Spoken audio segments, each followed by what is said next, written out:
With some of the most extensive knowledge of Husky dogs and a heart full of Husky dog love, combined with the capability and drive able to keep up with the extreme high energy of the Husky breed, I introduce to you the world-renowned dog adventurer, Wolf Driver, who was the only one ever to design, modify, and drive a fleet of the most sophisticated bikes, trikes, hybrids, and scooters to take his Husky dogs on adventures to some of the wildest remote areas few even know about in the USA. You've never seen anything like this.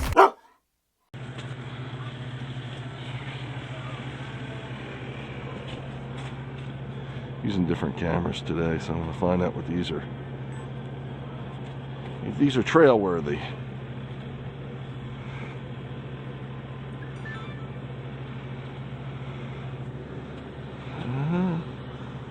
Don't want photo.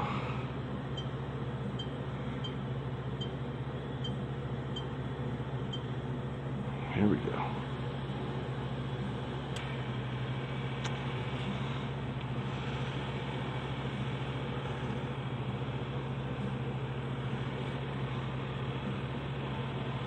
Lo and behold, it doesn't want to hit the power button. What's going on here? That's unlocked, that's why. Okay, got that. We ready for doggages? How's Chris doing in the back?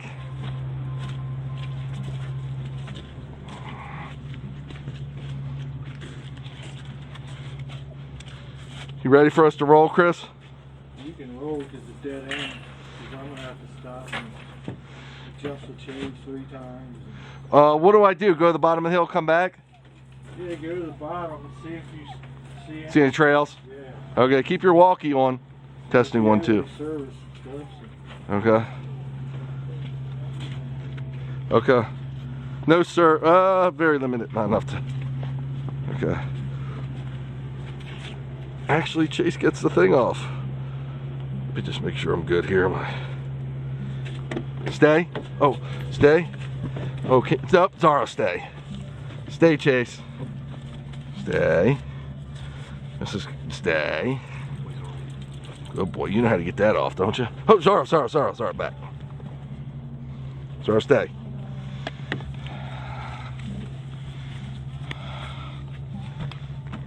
Okay, Chase. I know, you're excited. It's all good, buddy. Well, did the harnesses go on fine? Because I adjusted Lola's because they're a little tight in the back. Yeah, I guessed. So I had to have these. These are brand new. Oh boy. Okay, you ready for it? Yeah, I got Chase. Okay, good. Thanks, Earl. Jag, we're coming for you, and Lowly, we're coming for you.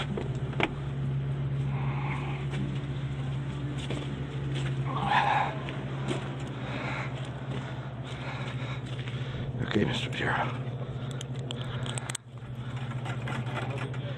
Okay, cool. I'm gonna turn their lights on. Good boy, Zara.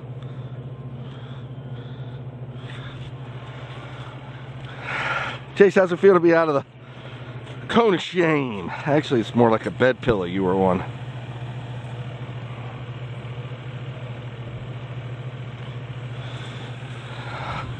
Stay, bud.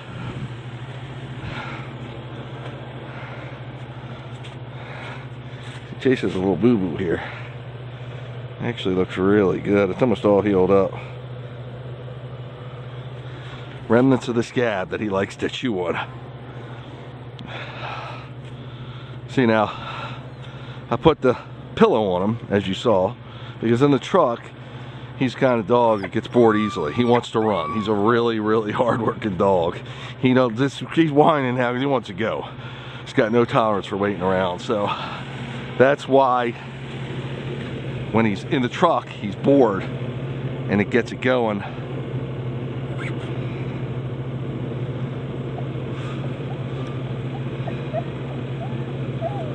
Okay.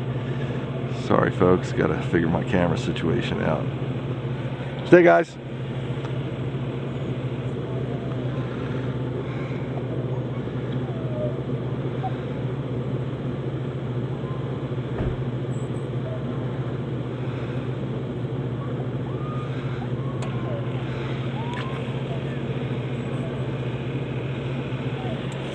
You want to get her? Stay.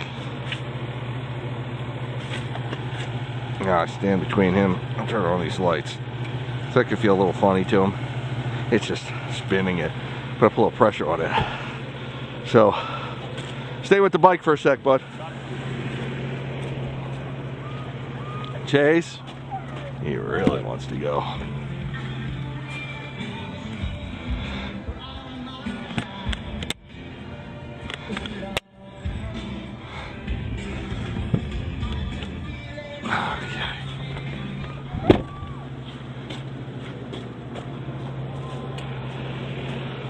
Okay. Stay, guys, not yet. We're going one sec. Let me get all the stuff set. Get all our programs going. Reset. Start. 3, 2, 1, go. Okay, I'm going. I put all our lights on. Just because it looks cool. It'll be, oh, you know what? I didn't put hers on. Take a second. It's really easy. All you do is spin them. Yeah. And you can make them flash if you turn the batteries around in them. I used to use these long ago.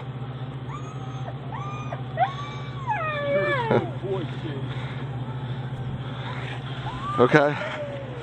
So we're going to see what we see when we get down here. You good, Scott? Cool, man. Just be careful riding, buddy. We don't know how those chains will act.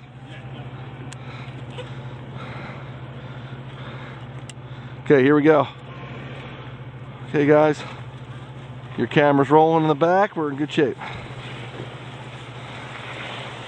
Okay, folks. I'm actually going to take my time. I'm gonna sit down, which I don't do much. Just because it seems rather tame here. The snow is slush. And ice is not close by that we know of. Here's no. Okay.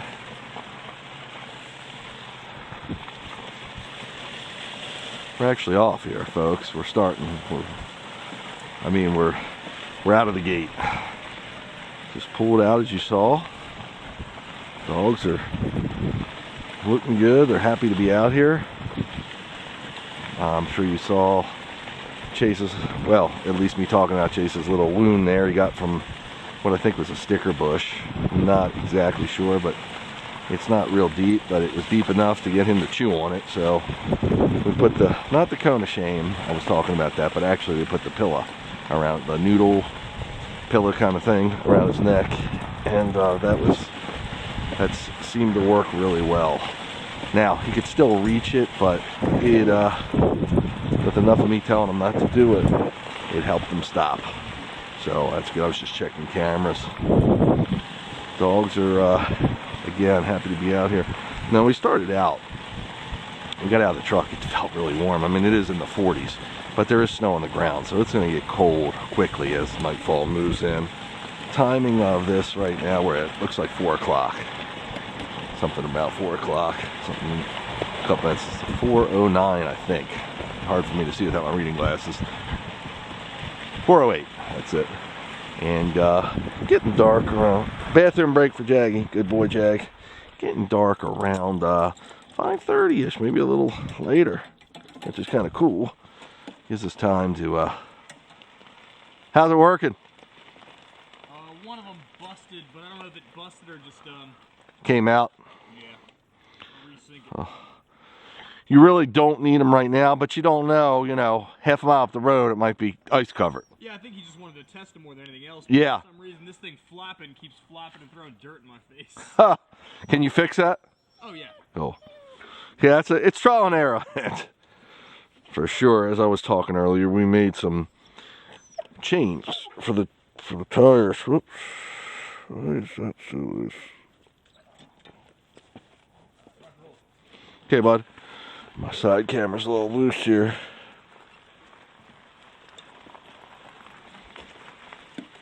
Trying to figure out wood. Okay, come on, guys, hike.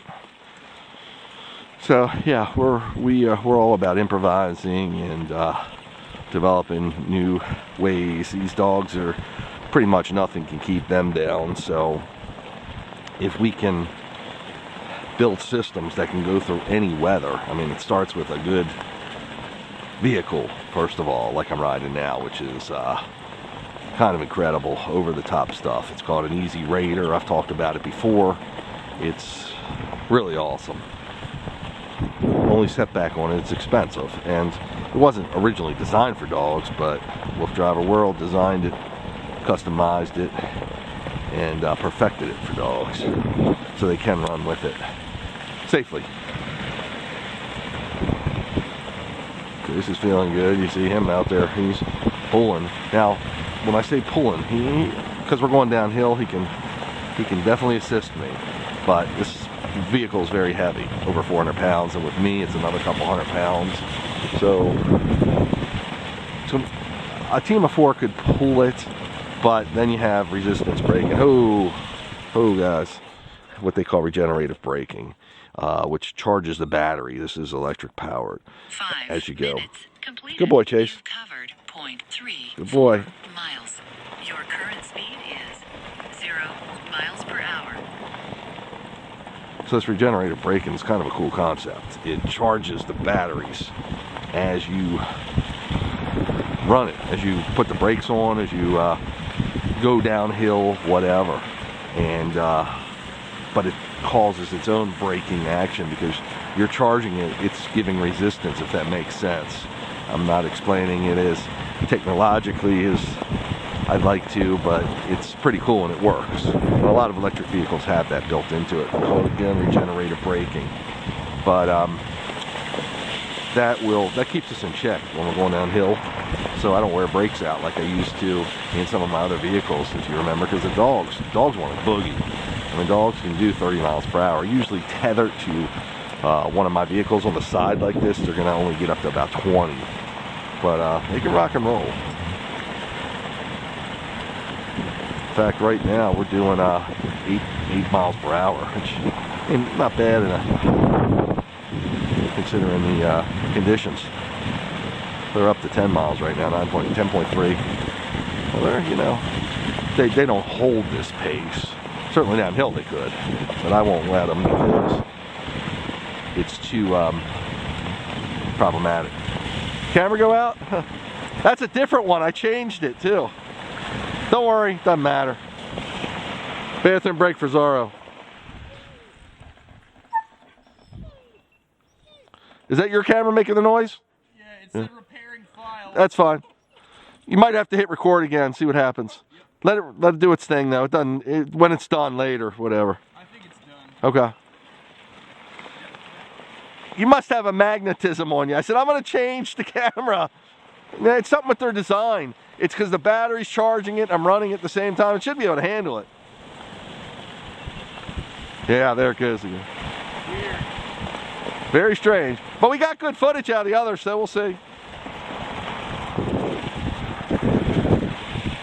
At least it's not moving anymore. Yeah. Fix that problem.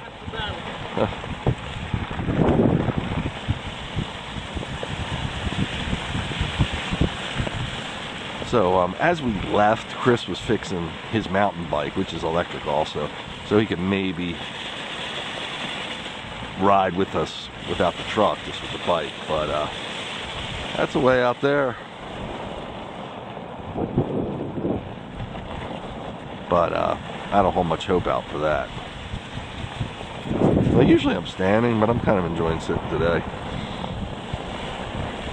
With all the snow, I've been working hard at home, clearing the driveway. I plow my own driveway for the most part. I mean, depending on the snowfall, I might get someone to help me, but I use an ATV, and you know, keeping the dogs busy when you're at home. Can't get out because of the weather. It's we did just get snow in Maryland. We're in Virginia now, but it's been about 5 days, so we're able to get out and at least finally run the dogs in their appropriate environment. Now they like it at home because they've got plenty of room to run there, but they're not going to get miles and miles and miles like they will here, like they will on a dog adventure. So shiny new harnesses. If you see Jag, he's shorter than even Lola. He's very short for a male, and he gets blood in his face from riding because he's so low to the ground. So you just keep an eye on him. Sometimes we'll wipe him off, but he's a husky. He don't care. As long as he's moving, he's happy. Jag's a little bit of a couch potato, though. I've told you that before. It's what he does. He likes to go at his own pace and live life on his terms. Kind of good for a dog.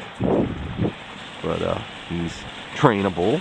He's very responsive to what we do and to my commands. You know, living in a family of 4 huskies, they have to be all somewhat trainable and tolerable of each other. But they have a pack mentality. They usually all are. Sometimes it's just hard establishing a hierarchy with any pack of dogs or any group of dogs. So the big thing is knowing how to handle a dominant, independent 10 breed. minutes completed. You've covered 0.89 miles. Your current speed is 6.4 miles per hour. Handling a dominant breed like a husky that's very independent and got a lot of wild instincts. This is getting a little sloppy with the slush, so it's kicking up. I don't care about me so much. Just want to keep the dogs as comfortable. They're always comfortable, but I don't want to get them all full of mud if I can help it. But that's probably gonna be hard to help. But then you get to an environment like this where it's nice and snow is pretty packed down and there's no slushy mud. It's one of them days. But what I was alluding to, what I was talking about is the husky breed is pretty independent, almost like a wolf, if you will. They look like them and a lot of the behaviors and instincts are like them.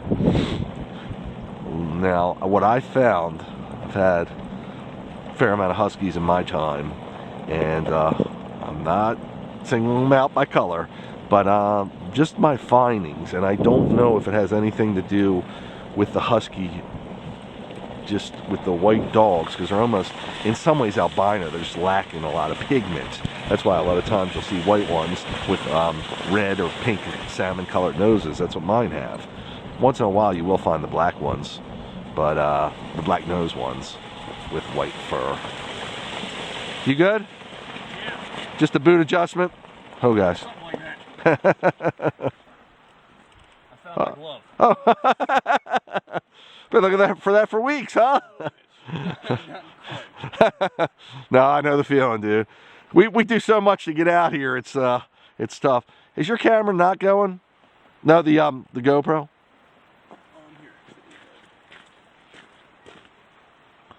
No, I'm saying the GoPro on the thing. Oh no, it's not. Just hit the red button again.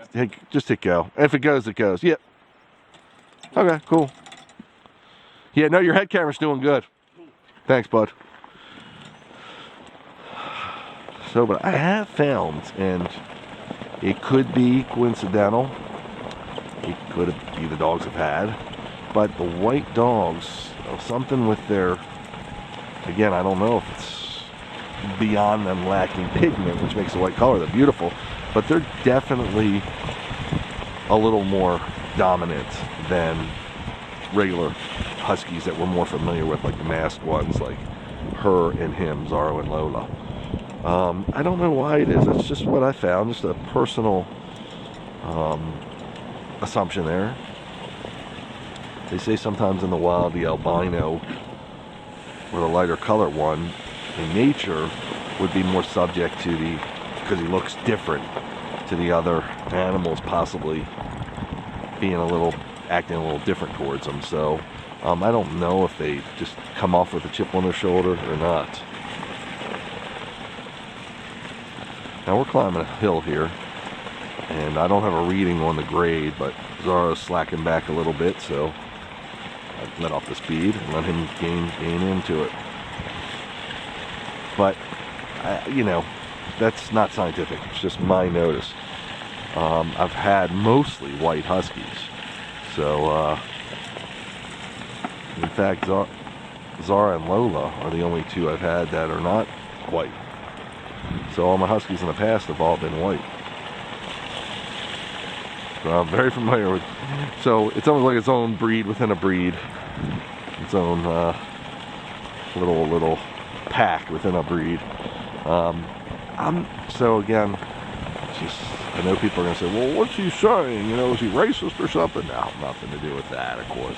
I'm just noticing that the white Husky dogs are definitely a little more dominant and even more independent than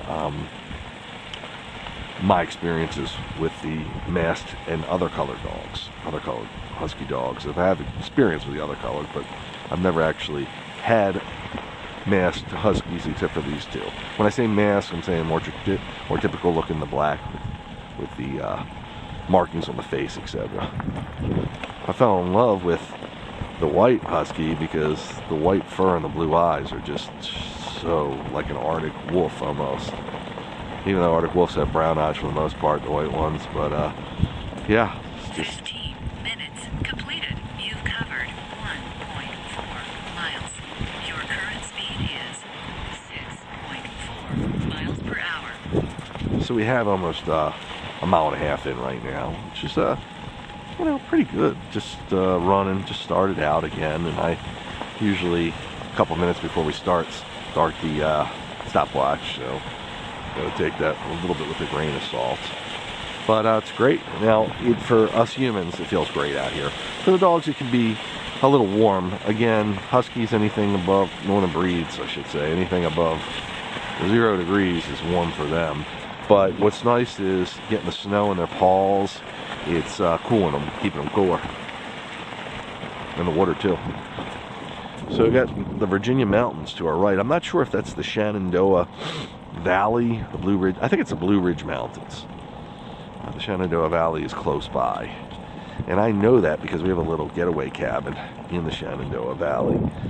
So we're probably about 2.5 hours from home and about an hour from my getaway cabin, which the dogs go to with us sometimes. Haven't been there as much lately because we moved our main house in Maryland just down, pretty much down the street, 3 or 4 miles from our other house here. We hit some more slushy kind of snow. If you were with us on our last adventure, the roads were so ice covered, but such a thin layer you couldn't even tell, and we were sliding away. We slipped a little bit. This vehicle has 4 motors, so it's got really good traction. But that being said, it still can slide. Anything can slide. Scott's only has 2 motors. 2 wheels have motors. These are called hub motors, where the wheels are actually motors. I guess this is where he's saying to turn around.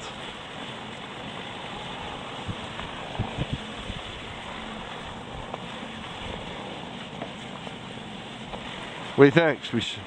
Yeah, because we're going to get on big roads here. So we'll do a turnaround, go back to where we came, see if he's ready. Hey guys, we're going to do a turnaround. And this is how you do a turnaround on a dog sled or something like that. Oh guys, G, come around. G, come around. G, come around. G, come around. G, come around. G, come around. G, come around. G, come around. Good boy. G, come around. Now, if I was teaching them to do that from scratch, it's wonderful to have someone in front of you like Scott, because they're kind of following him in some ways. So, but those were sled dog terms I was using, and I know some people today don't use the traditional sled dog terms. I was taught that way, and that's why I use them. Self-taught, but still taught to do that from the books I read and from the people I knew when I was learning this stuff. And I know some of you are watching and saying, that's not dog sledding. It's true. It's not really traditional mushing or even really urban mushing by today's standards, but this is wolf driver mushing. This is kind of a glorified walk with your dogs on the side of the bike, but don't underestimate the workout you can give your dogs doing this. They get plenty of workout, and it's easy enough for me to do as many times a week as the dogs are ready for, but challenging enough for them to get some good exercise from it.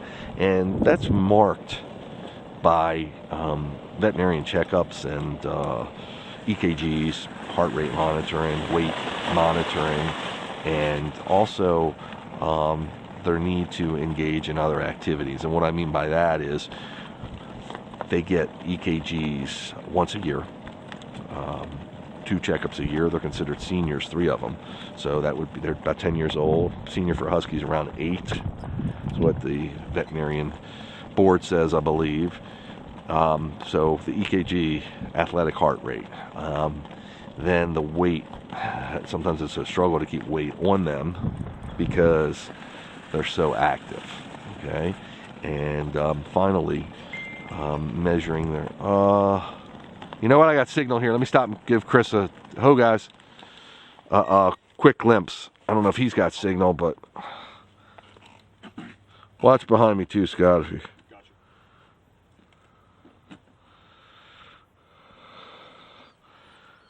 Okay, it said no. 20 minutes completed. You've covered 1.83 miles. Your current speed is 3.6 miles per hour.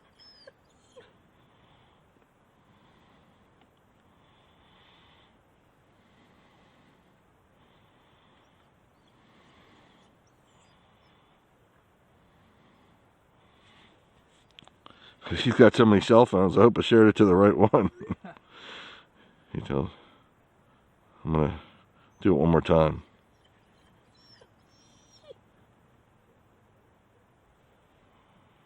It's working though.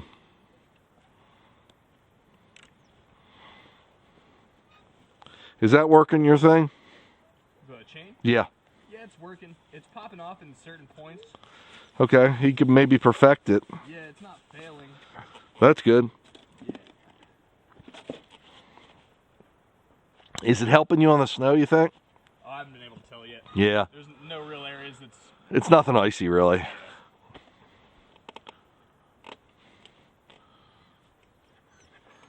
Old Jaggy's getting a little muddy face. I'm sorry, Chase.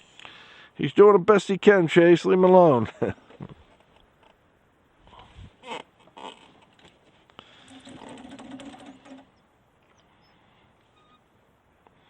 I'm lazy today. I'm liking sitting down. We should be. We got almost 2 miles now. By the time we get back to him, we'll have about 3. So, not bad for just a little play. Yeah, there's a, if you want to hit some snowy areas. I saw that. Yeah. We could try that. I don't want to lose him, but a little bit. No, you tried. Yeah, exactly. It's only a $10 chain. If it breaks, it breaks. Well, it's not even one of the main ones. It's one of the side. Okay. Ones. You're trying to keep up on it. Yep. Oh, guys.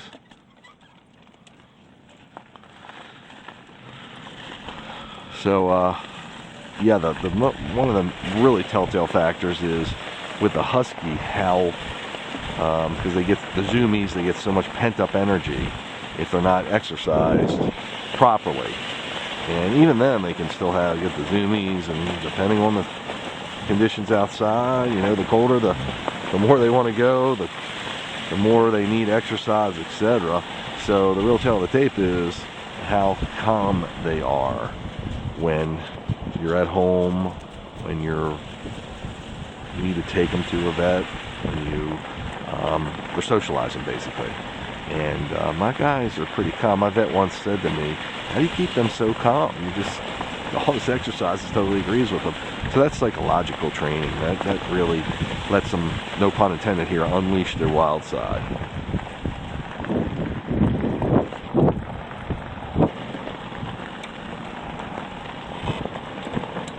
So we're almost to 2 miles. Kind of good for just a quick jaunt. I mean, we're hoping to get 15 miles in today, but just to get it rolling, get the party going.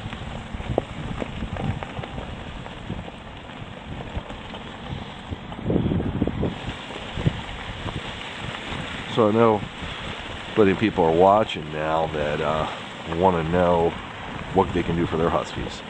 So there's a couple of groups on Facebook. There's an urban mushing group, which I believe is out of California.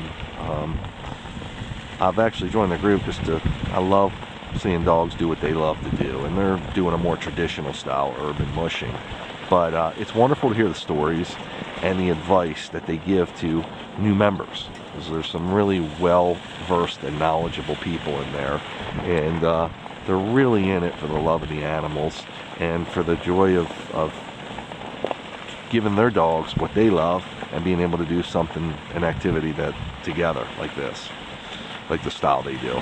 So I would suggest to any of you, if you're really interested, join in one of those groups. And even though may not be in the same location as them physically, you can ask questions, get lots of advice. Now, you can certainly ask me questions anytime, but I'm one guy and I'm hard to get back to everybody, and I'm preoccupied with everything else. So it's nicer, you got a chance when you're in a group and there's 100 knowledgeable people versus just one like myself.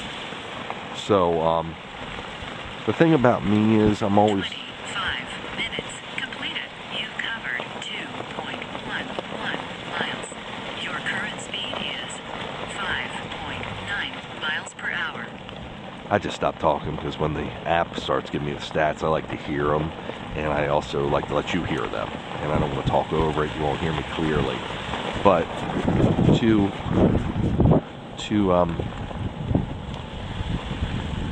with me, I've forgotten more than most will know, but I've gone to other extremes. I do things that most won't do, and I've been fortunate enough to be able to spend the money to try new things and really evaluate them and get a team of people to help me pioneer some of this stuff and enjoy it the way I want to enjoy it. Again, doing it for the dogs, but it's not feasible for some people. Now, some people might just totally want to do it and be very excited about it and do it the way I want to do it. And I mean, if you're going to do that, I'd be more than happy to try to talk to you too, or direct you into people that have helped me develop some of this stuff. Some of them are in-house to me, and some of them are other companies, small entrepreneurs for the most part, that or dealers of some of these vehicles. So if you're thinking about doing something like that, certainly I'd be the man to talk to, because I'm going to be the only one knowledgeable enough on that part of the spectrum to answer your questions. But traditional urban mushing, definitely one of these mushing groups. Now, I've dealt with all kinds of dogs, some that just don't want to go. They're, even though they're sled dogs, theoretically, they're not. Just every dog's different. That's a pretty waterfall. So, oh, Chris is coming. Ho ho! Make sure he can stop.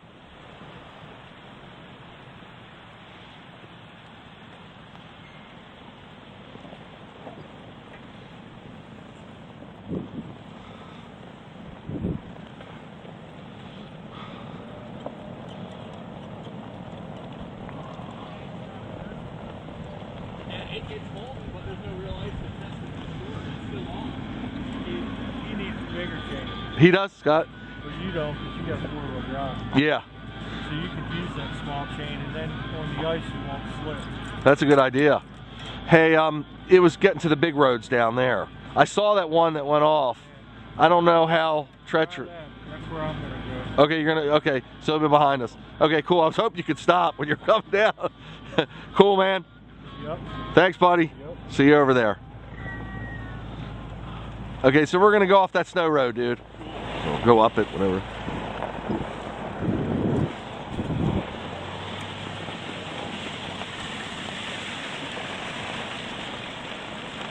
So the thing about the way I'm doing this, and you don't need as exuberant equipment. You can just use a bicycle with the dogs on the side. If they're out in front, it's called bike shoring. If they're on the side, it's more of my style, wolf driver style, urban mushing. But you know, a bike and some way of tethering them, they need a professional way. It's not like you can really make something for a leash. That wouldn't be the way to do it. You would need, like a device I use, a Springer or something of the sort. It's called Springer, and they're available on Amazon. Springer dog joggers. I've been using them for years, and that's what's even on here. I use them as my base for all my customizations, and I've used them pretty much since they were invented. So they were originally built in, or designed in Norway and built there. I don't know if that's still the case. I actually sold them at one point. I love them so much. But there are a few more out there, I know, that are probably just as good, maybe in some ways better for certain things. Like I've got a small dog, Chinese Crested. I mentioned this before, and she sometimes does neighborhood runs with us. And what she'll do is, the Springer is too much freedom for her. She needs more of a hard pole that can keep her away from the tires. Because if you run over her little paw with the tire, it's going to be a bad scene. So I have to have something that keeps her definitely out of tires range. And with these guys, they're big enough I can see them get near the tire. They can take the tires like a pillow to them. They can take a run over from the tire. That's no big deal. But it doesn't really happen, but just in case it did. Completed. You've covered 2.54 miles. Your current speed is 5.7 miles per hour. But I'm telling you this because almost any breed can do this. And there's ways, that's what I say, I just think outside the box. There's ways to incorporate even small dogs that you would feel might be a problem around the tire or something along those lines, because we saw that issue too, using another device. And again, if you're interested, you can contact me. So I love being back here in nature. Just the dogs, the woods, the snow. It's truly remarkable. And I talk about this a lot, but even though I'm narrating this right now and I'm with a group of people, I've done this many a times by myself, and I've gotten much solace from it. Just it's almost like a meditative kind of activity.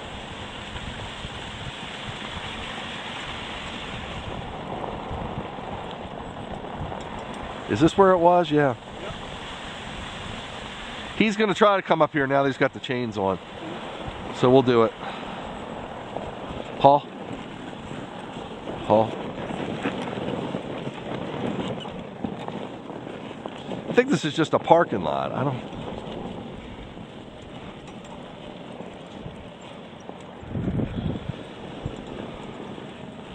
Huh. Oh yeah. Is it helping you? I don't know if it was helping, but that was fun. Some thicker snow through here. So we took a little detour. We were thinking this might be a road, but I don't think it is. Again, some of the maps are just not as updated. Haul over. Not as updated on these small private, or not private, but small park roads and country roads that we ride on. So sometimes we just got to find out for ourselves. Now I want to keep an eye on the dog's poles because of the snow. It looks a little powdery up here, which is okay, but if it starts sticking to their paws, it can create a snowballing effect, which they call snowballing, believe it or not. And their paw can become like a club.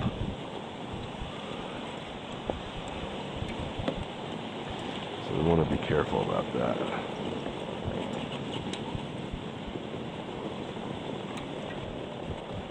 I think this circles around. I've been on this before, but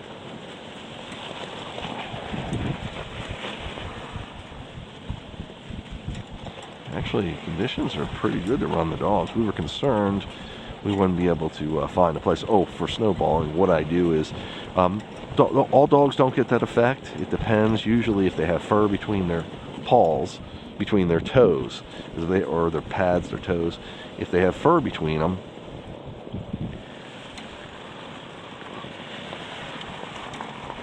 easy guys, it acts as a magnet and starts a snowballing effect. So two options are you can shave the fur or cut the fur so it's not as obtrusive, if that's the right word, and it won't collect the snow as much.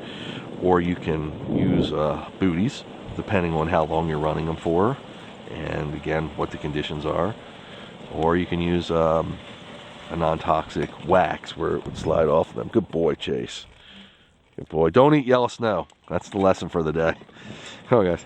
So the non-toxic wax, there's a product out there called Musher Secret. And what it does, you put it between their toes or their pads. And what it does is it coats it. Good boys. And it makes the snow slip off of it so it won't catch. So that's a good possibility. I always carry Musher Secret with me. They say it's good in the summer too if you have to. You should never have to, but if you came into a warmer surface, like, you know, hot asphalt can burn your dog's plaids, can burn your feet, whatever. But the Musher Secret is somewhat of a can help you. I would never go on warm surfaces with dogs, but I'm just telling you, they say it helps with heat, and also it helps keep their pads from cracking and all that good stuff. You can read about it. They sell it on Amazon. Easy Guys, G over. It's definitely, I used to sell it too. I really believe in it. Minutes completed. All You've over. covered 2.98 miles. Your current speed Good boy, is Chase. 4.0 miles per hour.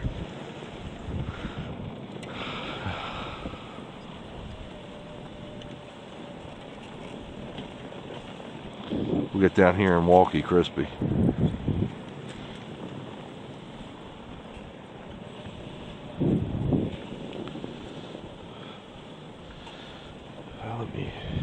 How we can stop mortar them, dude?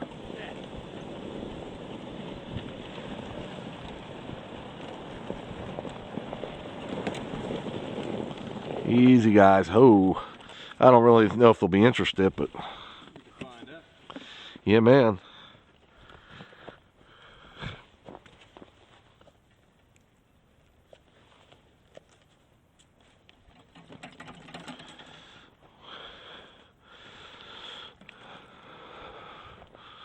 Well, this is pretty cool. Cameras are looking good. Cool. I put some of this stuff in here. He's like, I know that trick, dude. Crispy, are you out there, Crispy? Jack's changing colors.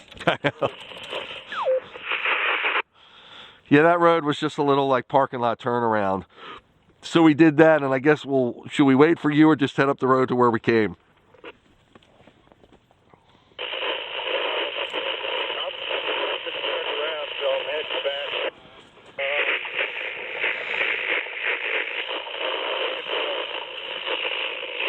If you don't mind waiting, you can wait.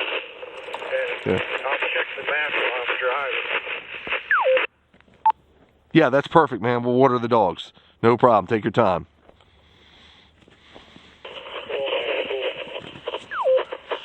Okay. So this is... Let me get a picture here real quick in the snow. It looks cool. So you can't see their lights now, but you'll see them at night. Oh yeah, they So look cool. and they're like beacons. I mean, they really, if you get the right thing, you can see it. But I also got ones that go on the harness the other way, which you saw. I'm gonna fix them and make them more doable. Look at him. Looks like he ate some ice and he's bleeding. Yeah, he might have. They cut their gum They sometimes. like it, I think. They do. Dude, I had him once. I couldn't see. So blood all over his face. He bit his tongue, and because he was running so hard, it was off leash. I'm like, "What'd you do?" And then I saw I bit his tongue, and that bleeds profusely, and then it just stops. It clots up pretty quickly. Yeah, I've had it happen more than one time with him, and that could happen there too. So, yeah. Main thing is you don't want to be coming from their paws, but obviously it's not. Oh yeah, I know. The paws are the main thing. Yeah, but he did. And they're so tough, they'll keep running on them bleeding. Yeah, they will. That's why you gotta watch him. Yeah, he could have bit his tongue too. All right, man.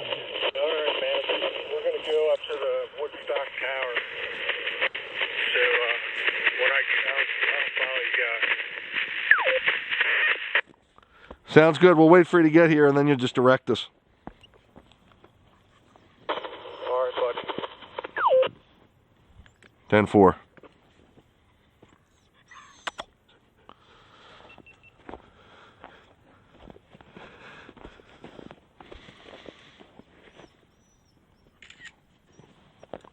Okay.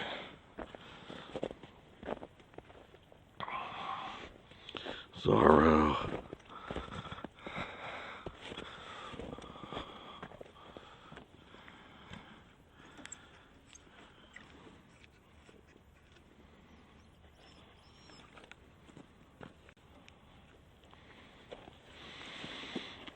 Okay.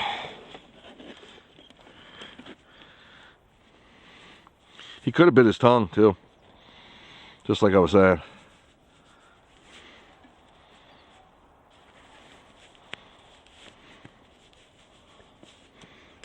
Anybody drink? Jag's the only one. Jay.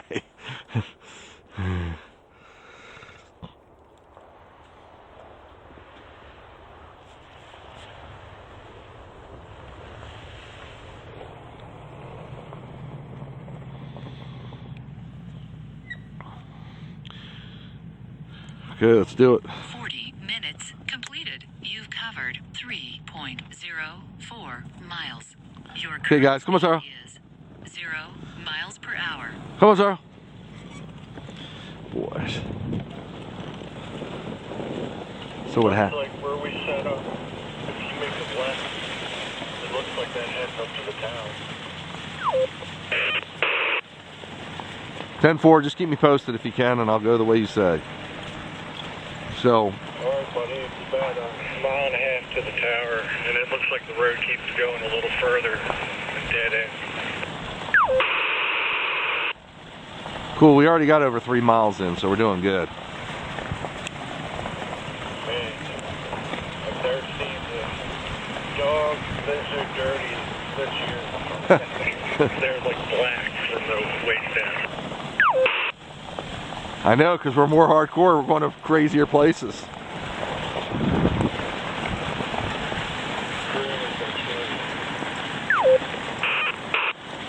Ten 4 on that, 10-4 on that. So what was happening is, Zara had a little bit of blood on, he might have bit his tongue, that's probably what it was, or a piece of ice might have cut his gums. Not that uncommon with him at least, and I know other dogs can get this, biting their tongues especially. I've had him do that on multiple occasions, running hard.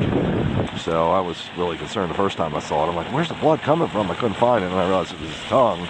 And that when he was off leash, we were doing some what's called lure coursing. I call it the mazing chase, where they chase a flag. But it's not like it's dripping down his face or anything. It was just a little bit on the snow back there. So constantly monitoring these guys, just making sure they're as healthy as possible, and craziest stuff can happen, so you just want to be on alert all the time and look for the clues. I just want to make sure that blood wasn't coming from maybe his paws or something. Maybe he stepped on something, but after further examination I could tell it wasn't. So we're climbing this hill. We're coming back the way we came, because it kind of dead-ended down there, as you saw, in 2 places. One was getting on a major roadway, which we didn't want to do, or a busier roadway, and the other was just getting to where it was truly a dead end. We had to turn around. Now, in this there might be more trails, but we weren't able to access them. Ho, guys. Ho.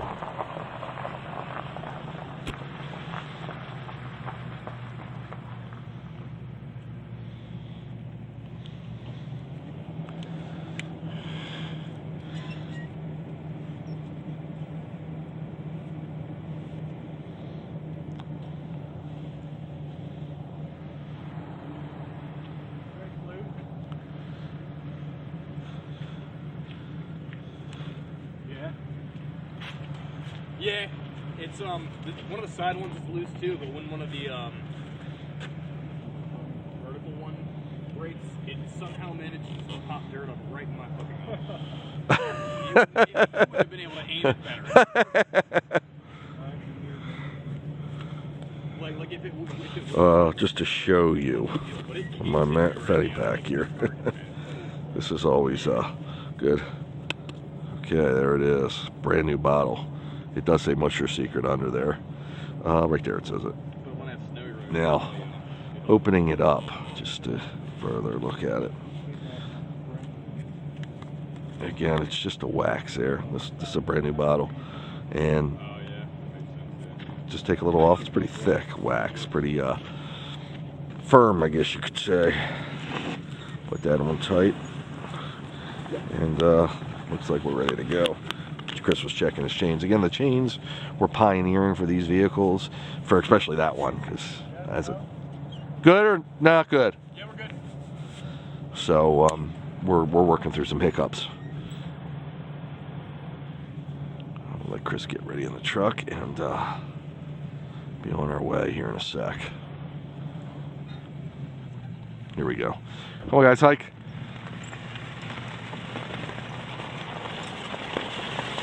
Musher Secret is really a good product. I've used it for many years, as I said earlier. I used to sell it. I was so, I still am obviously, but I was so about getting everybody to be more active with their dogs, and that's one of the reasons I sold all the equipment, because I swear by it and I love it. 5 minutes completed. You've covered 3.29 miles. Your current speed is 4.1 miles per hour. So that's why I started selling the creme de la creme, the best products I could find, because people didn't know what products were good and what weren't. And me doing this, I know what works, and I know what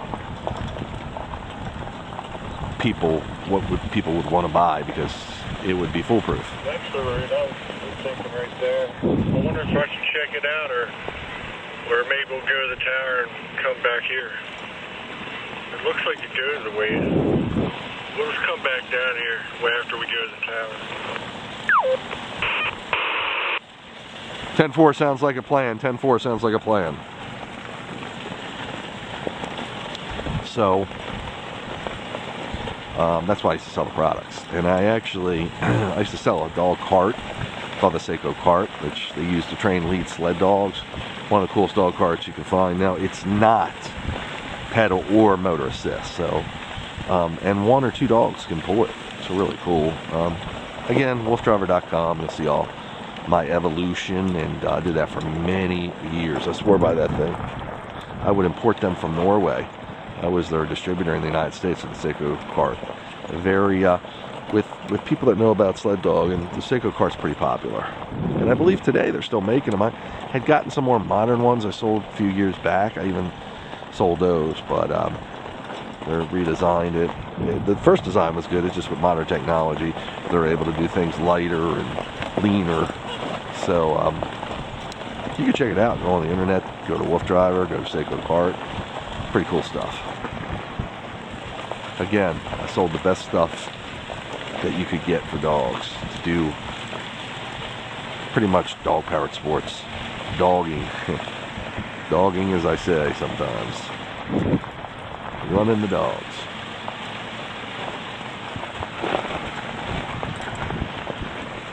Climbing a good hill here.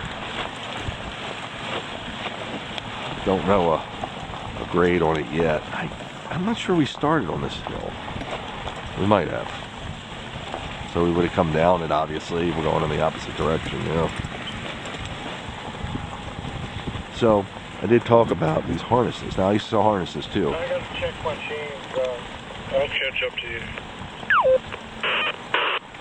10-4 on that. 10-4 on that. So the harnesses, I used to sell Man-Mat harnesses, which is a good brand, Czechoslovakian. And I used to sell my own labeled harnesses under Dog Powered Sports. And I used to work with, I think it was Jan, what's her name, over at one of Nordkin Outfitters, I believe. A really nice woman, and she helped teach me a lot, just by us talking and doing what I do about harnesses. Hey, do we want to take a left where it says Peters Mill ATV OHV parking? Oh, guys. Oh, you can't. That's okay, you can't. Say that again? I want to know if we take a left here, but the road's closed, so we just keep following this road, correct? Hold on. Are you up where we started?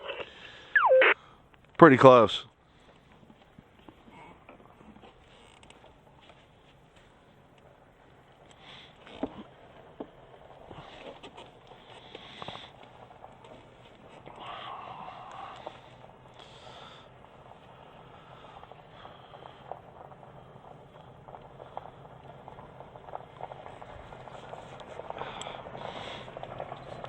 Usually we find roads, we just do 10 miles and boom, then we can make a turn and do another 10 miles if we need to. But because of the snow and the conditions, we have to be a little, can't be as choosy.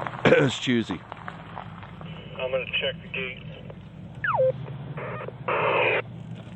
10-4 on that, 10-4 on that.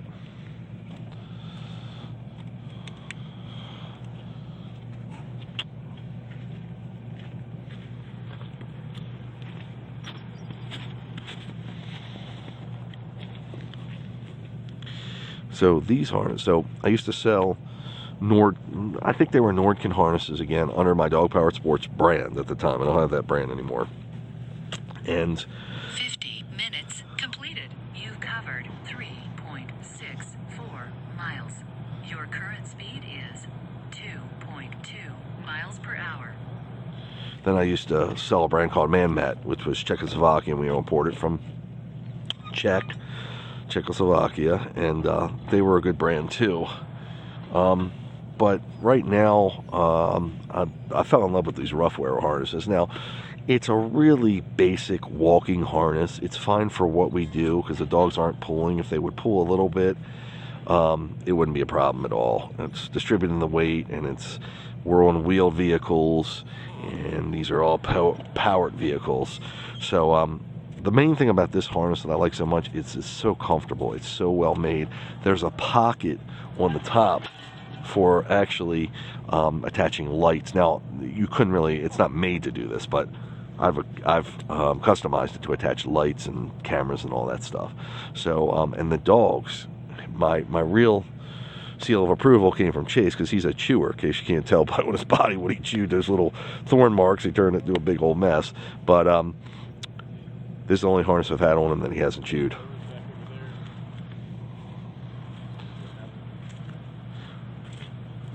Either do that, try that first. Go straight and then turn around. Yeah. You think? There's plenty of roads Okay. like that. Okay, that's cool.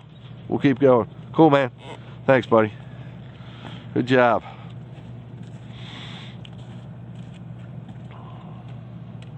Here we go. Hike. So, by him not chewing that harness, I mean, I've gone for years. Some dogs are just harness chewers. Even on big sled dog teams, you'll get some dogs that just chew their harness. And it's okay when they're running, they don't chew it. It's just when you stop, or if your harness stays on them, etc. So what we do,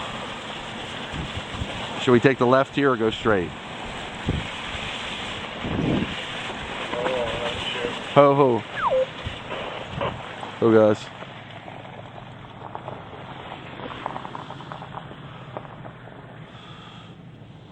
Yeah, make a left. This might actually go to the tower. Okay, come on guys, hike. Your left. Ha, ha, ha. 10-4 on that, 10-4 on that. So, closed. It's closed, dude, it's closed. No worries, we got other places to go. 10-4. Come on, Zara. And we'll watch him. Come on. Hike. Back up. Back up. Back up. Come on. Should I back up with him? This thing has reverse. No, Zara. Zara. Zara, over here. Zara. He wants around the snow. Zara. Come on. Over here. That Zara. really sucks, man, because that Come would on. have been awesome to go where that goes. Come on, Zara. Zara. Good boy. Big time. Big time. Okay. See all the switchbacks. Come on, guys. Good boy, Zara. Come on, Zara. A long way.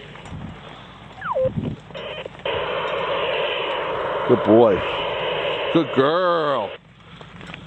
Good boy, come on. He's coming. Chase is like, what's going on here?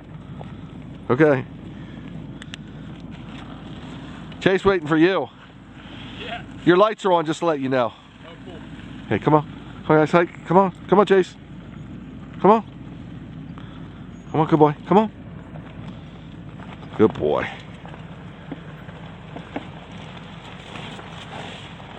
And that's how you maneuver them through backing up and turning around, all that good stuff. But this thing's got a pretty good turning radius, so we didn't have to go back too far. But as I was saying, this is a Roughwear harness, which is more of a commercial brand, more for, excuse my French, the hairy homeowner of us, you know, just guys that are just out for a weekend walk with their dogs or whatever. But it's proven to be really well designed for me, for my purposes. So depending on what you're doing, you might want to check them out. If you've got a harness chewer, something that doesn't like things on their body, even Chase will even chew dog tags. You go left if you think it's good for you. If not, stay on this road. 10-4 on that. 10-4 on that. 55 minutes completed. You covered 3.8 miles. Your current speed is 7.4 miles per hour. They sense us.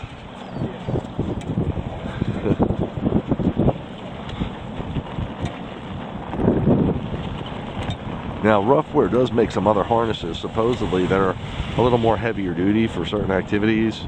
I haven't needed them, but I don't know. They just look like a well-built brand.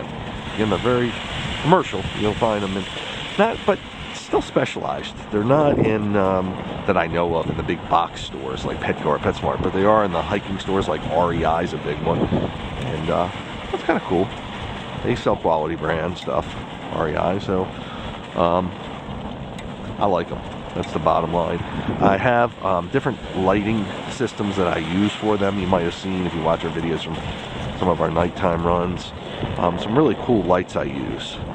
Especially, there's a brand out there, well, I'm sliding a little, that I get off Amazon. I get most of my stuff off Amazon, called Noxel, I believe, or something. It's a, whoa, Cesar almost slipped. He's really going at it.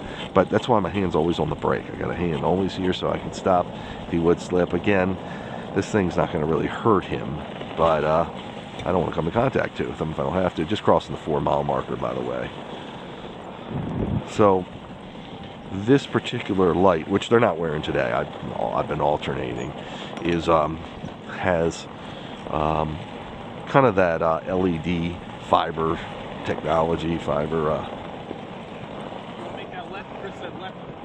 Ho, no, private road. Now let's keep going straight. Go straight. It says positively no trespassing. We'll keep going straight, brother. So. Yeah, there's another left further up. 10-4. So, this light, I though. like how they say it's private. It's not private, man. It's like a subdivision. And it said positively no trespassing. Yeah, I wonder if that's on the land or on the road. Yeah, man. Boy, I'm sliding a little bit in here.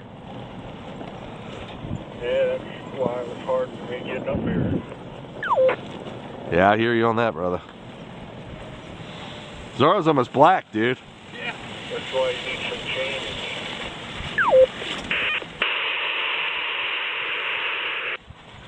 Yes, sir. 10-4. So, these lights, getting back to these lights, they mount on top. They come with their own harness. The problem is, I've done it before, but I don't want to put a harness on another harness.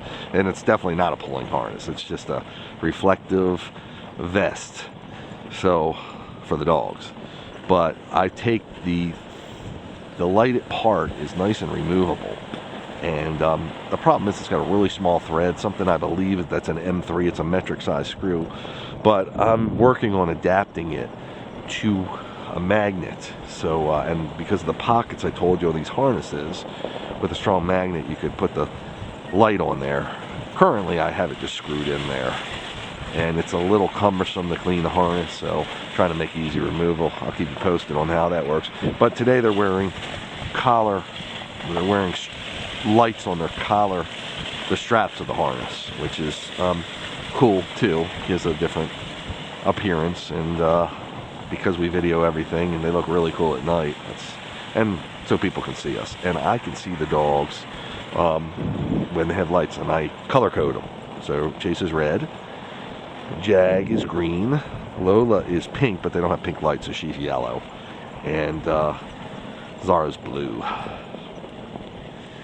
Yeah, I couldn't find them in pink. Surprised they don't make it in pink, actually. Even purple would work. You okay, bud? Yeah. The snow can definitely take you away. So their paws seem to be fine. Musher Secret doesn't seem to be necessary. Which side do you want to pass me over there? G over, haul over. 1 hour completed. You've covered 4.32 miles. Your current speed is 5.1 miles per hour. So we've been at it for an hour. It's 5:08, and probably got maybe 45 minutes of nighttime of daylight left. Now that the days are getting longer, I love it. We're gradually making our way to spring, but we're prepared to ride at night too if we need to. So.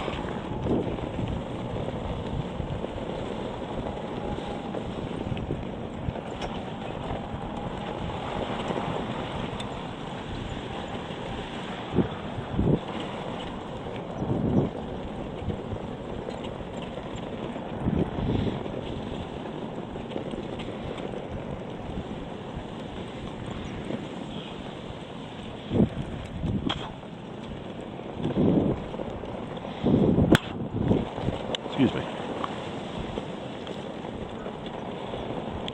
Frozen pond over there. To our right. A dog up here. So it's a cool little road we found. I mean, just for doing what we do. Dog sense us coming because they smell. The wind is probably blowing that way.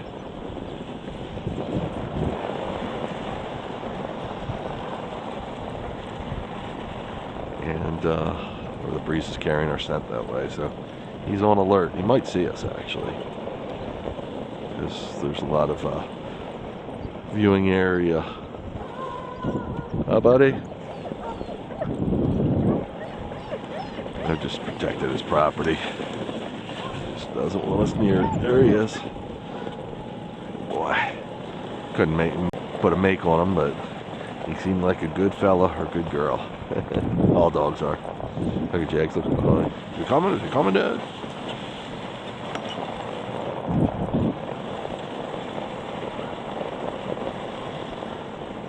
Is your camera recording that other one? Just curious. This one here? Yep. I don't think so. Just hit the button on top. Okay, cool. Who knows? Just, it's worth a try. It'll probably record for 10 minutes and then stop. Yeah. Doesn't like those batteries, maybe. I don't know. Not a problem. You're doing a good enough job, but Oh yeah, I'm getting good stuff. awesome, man.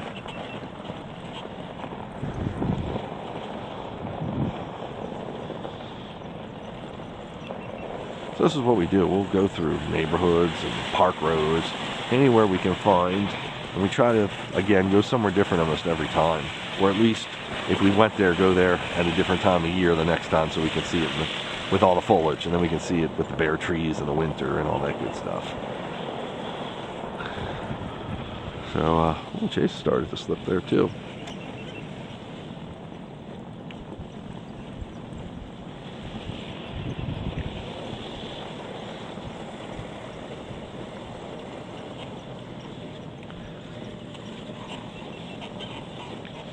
I'm usually standing, but Another left up here shortly.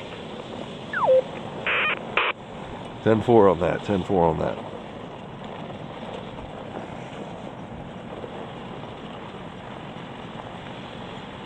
So we're approaching 5 miles now.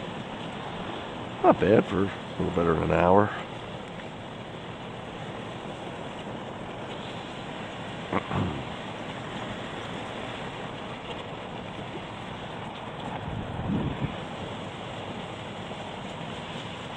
You want us to take this left, dude?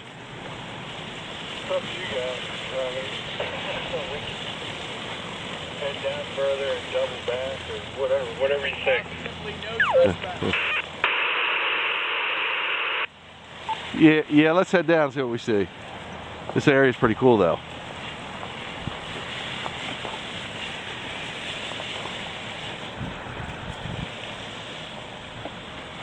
Awesome. What excites me is getting the dogs the exercise in, and of course seeing new areas and being away from home, then appreciating it when you get there. It's all good. 1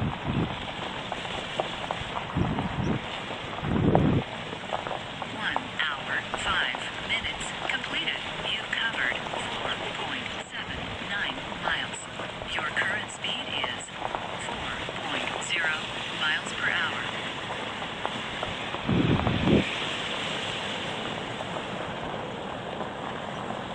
You know, as the day's getting later and the sun is setting, even though you can't see the sun, definitely get cooler. You'll feel it. Not to the point of cold or anything, but just feel it. Dogs like it. Still warm for the weather we've been having. Nice little pond again. A bench there. Deer Lake, fishing lake. For use for the HOA, I guess it said around here. I'm gonna stand up now. The time has come to stand up.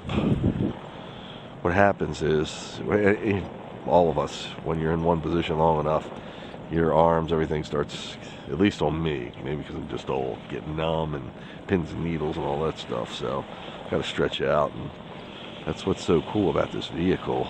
I love being able to stand and sit as I please. I do feel I have a little more control over it when I'm standing, but this is not too hard a riding, so it really doesn't matter.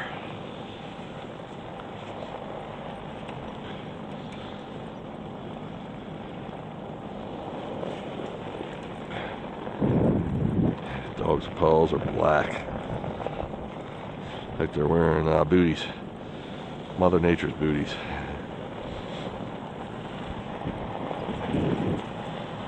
They all have white fur to begin with, so white fur on their paws. That's why you can really see the dirt.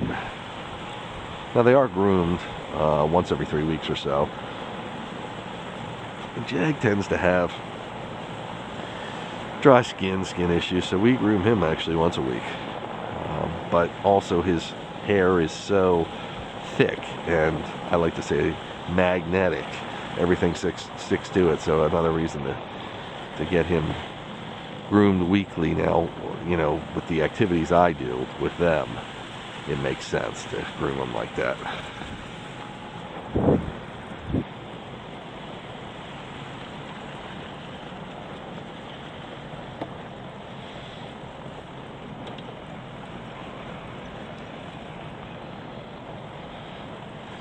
Because again, we're usually in the woods or in some pretty gritty areas, so hitchhikers, even in the winter, they just accumulate stuff in their fur, and again, because Jag's fur is so thick and just sticky like,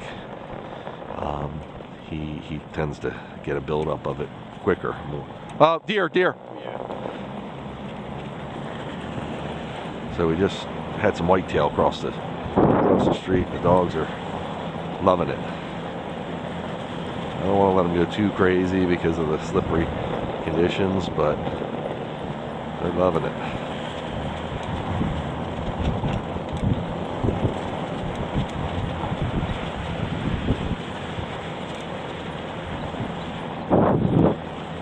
It's all about consistent speed when you're going fast on this snow slush conditions, so they don't slip.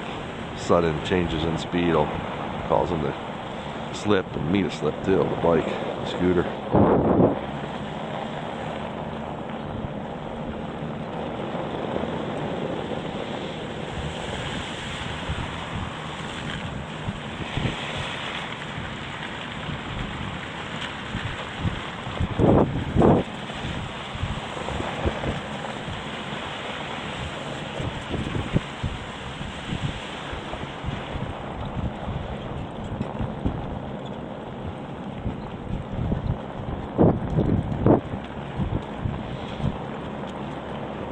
One way to get a quick half a mile in. We're approaching 5.5 right now.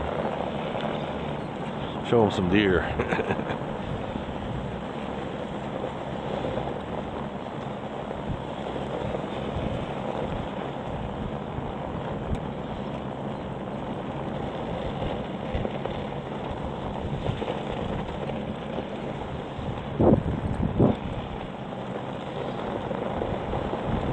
I got the you got brains.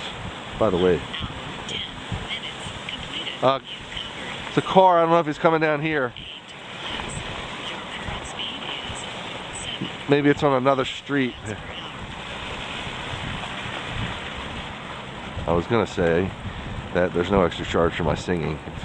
If you happen to hear me singing, probably singing 80s music, 70s music. Those are my generations. My sisters are 70s, I'm more 80s, even though I was born in 67. But I get that 70s influence from them. Another pond here, lots of ponds here. Again, there seems to be some kind of HOA or something, which is a homeowner association.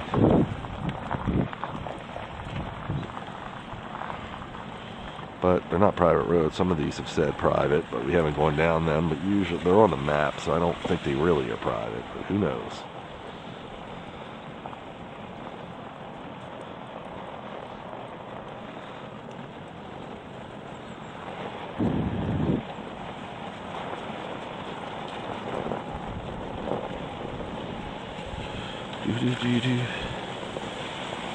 Oh, one thing I wanted to mention is that I was talking about, if you watch the video from the beginning, you'll see me modeling my hoodie for the day. A lot of my Wolf Driver clothing line has been, I've meticulously worked with designers, including myself designing. I used to be a graphic designer. And it's really, of course, dog-centric, but it's very cool for everybody. And a lot of these shirts and hoodies are actually all over prints, so they really make a bold statement, and they get you noticed. We've done some music, Wolf Driver music, believe it or not. I got a library where I wrote about my dogs, my adventures, my lifestyle, etc. And a lot of relatively famous people have done performances for me in some way or another. It's too long of a list to name, but one of them was part of the Kenny Rogers band. Actually, a couple of them were part of the Kenny Rogers band. So Kenny's has since passed away, unfortunately, but I was fortunate enough to meet him. They took me backstage, and I was wearing my Wolf Driver shirt, and he was really interested in that. It's like, Wolf Driver, that's a cool shirt. And he was, it gets you noticed. He was like, I like that. It's very nice. He was a very nice guy, and his music was good. I liked it. So, little Wolf Driver history for you there. But my shirts and hoodies, and they're all available online. Right now we're at Teespring, which I think is becoming spring.com or something. But we've put some of our latest designs up there, and they're really cool. So I'm wearing the Live Clean, Run Wild, which is a red, white, and blue, in paying homage to the USA. And it's about living clean and run wild, which is my life's motto, meaning just, you know, live a good life, and be good to others, treat them like you treat yourself, and you can have a clear conscience then. And therefore, if you have a clear conscience, your mind is free to run as wild as you want. And that's what I do with my dogs. I'm just running wild. And that's the way I treat my life. So it's live clean, run wild. And there's a song about it too. So pretty cool stuff.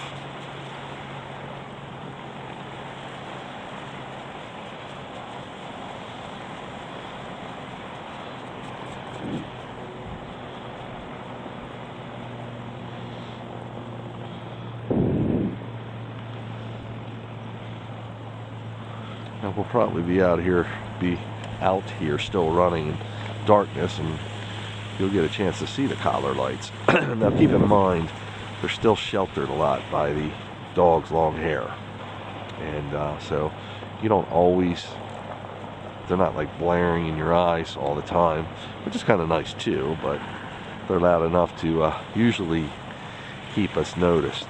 So cars and other bikers, pedestrians, whatever, can see us coming, and we can see, you know, we can see the dogs. So the dogs are lower than I am, of course, at least when I'm standing. Another scooter.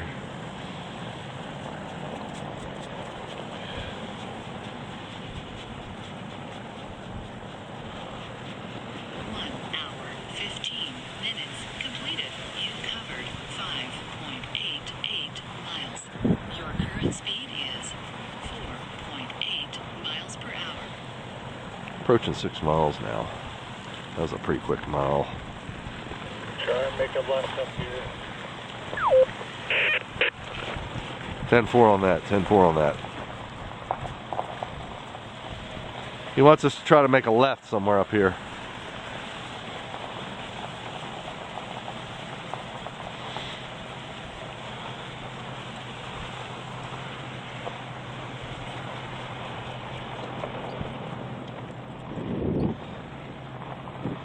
Cool area. I mean, look at these. Look at the way this road winds through. I mean, it's just God's country.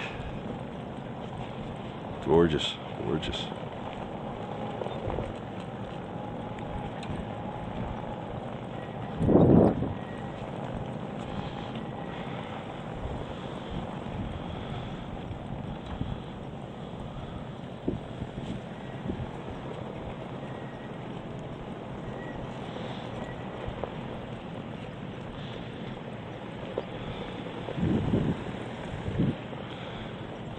Yeah, I think it's right there. 10-4, 10-4.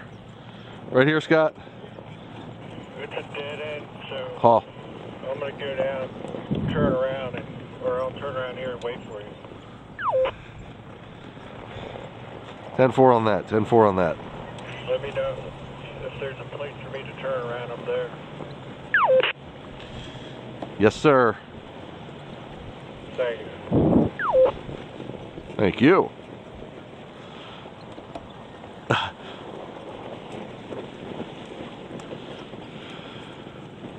Oh, there's a lot of opportunities. If there are, you can make them.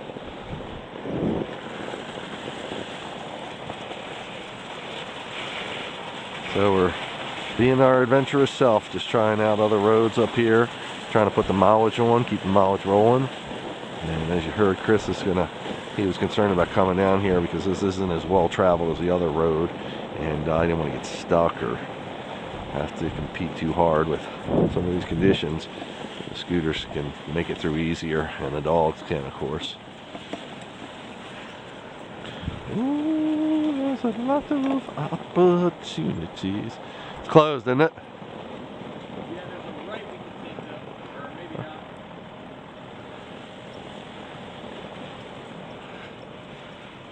It's closed up here, dude. Gated. Okay, I'm gonna go to the right and turn around.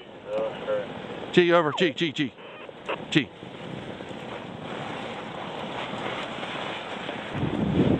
G, haul come around. Haul come around. Haul come around. Haul come around. Ho, ho, ho. Hey, we can give him some water, dude. Cool, man. We're gonna give him some water back here, and then we'll be right out. All right, buddy.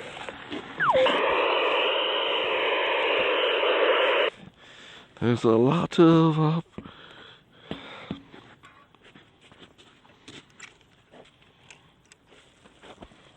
Cesaro had red snow before, now it's yellow. He's peeing right there. Zorro. Look how black he is. Oh yeah, he definitely took the Lola got it too. Yeah.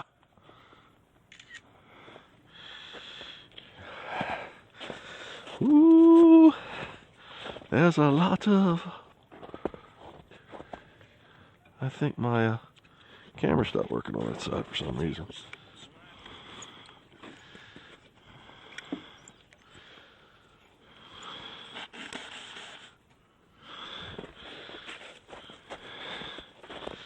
Ooh, there's a lot of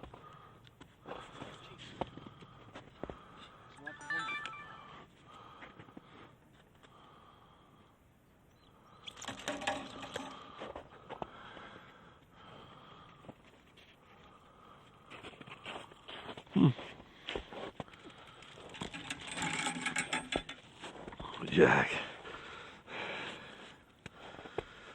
Ooh, there's a lot of opportunity. This thing's got a mind of its own. I'm gonna. You covered 6.17 miles. Your current speed is 0 miles per hour. Wow, you're taking a beating over here on mud. Oh yeah, it's kicking my ass.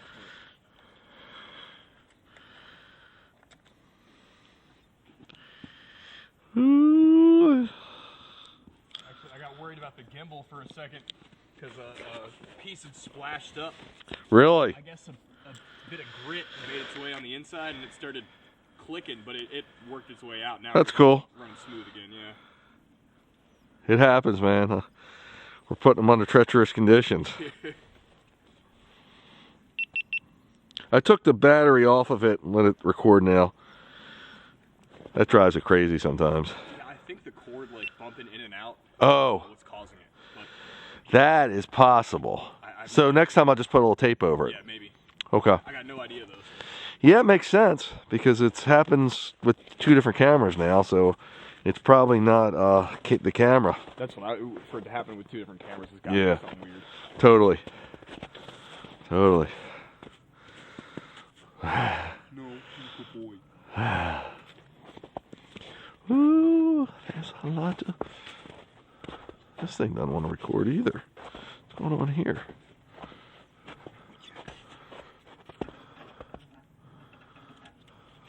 Good boy too. Yeah.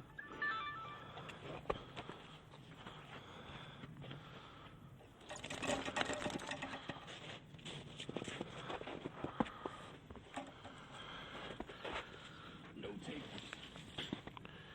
No takers? Jack might have, but I never really look at Jack too much.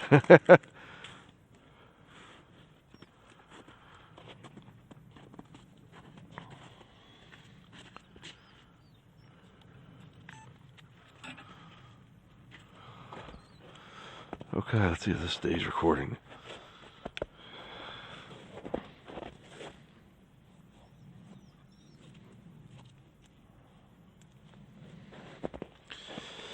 Okay, boys.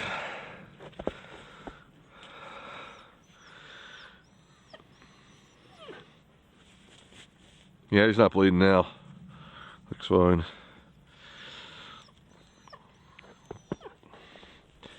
And Chase's side isn't bothering him at all. Yeah, some of those shots come out really good.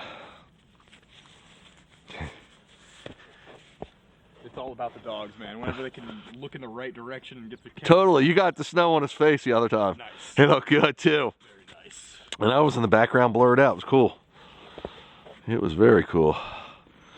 Okay, we ready? Okay, guys.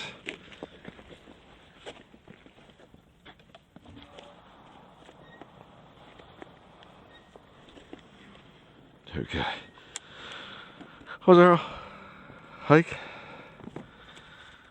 Jose, ho, ho. So you turn them around. Ho. Good boys. Good boys.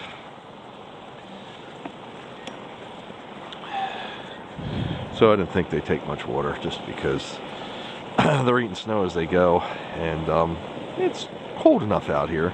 Chilly enough, I should say. It's not really cold, but they're getting the snow on their pads, and they're feeling good. So their hydration is doesn't need to be. They don't need to be keep drinking. They're staying hydrated.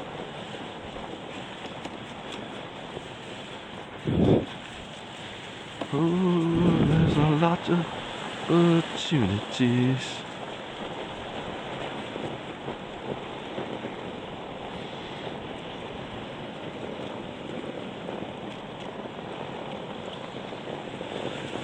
So that was just a little, we were hoping to get a little more mileage up that way, but it didn't work out that way. So our adventure side is going up some road. But we're riding good on the snow. It's packed pretty well, and even though we're hitting some of these powder spots, they seem to be very soft. So it's not manipulating us. I can see a little bit of their light shining through now.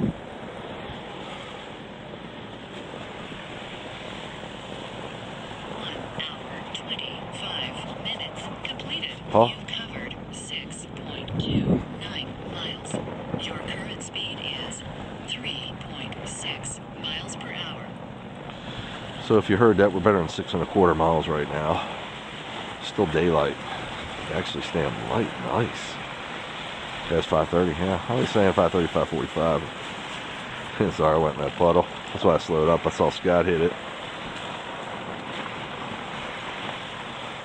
Definitely cooler. But pretty happy with the mileage we're getting now. If we can get them, I'd like to get them 15, but probably more realistic it's going to be 12. As temperatures keep dropping, just for me and the team, and also depending on what kind of room we get back here. We haven't been too successful in getting any other roads. It's been this road or nothing. So those guys notice the ground he's picking up on something. Remember, this time of the early evening, around dusk, you can get the deer coming out, and some of the nocturnal critters starting to rise up. So something could cross our path, or could have crossed our path, and we picked the scent up. We did just see those deer a little while earlier, so they're lurking around here. Bears are in hibernation right now, so we wouldn't run into any of those. Mountain cats, possibility. Other little critters, porcupines, raccoons, possums, that kind of stuff. Ooh, there's a lot of opportunities.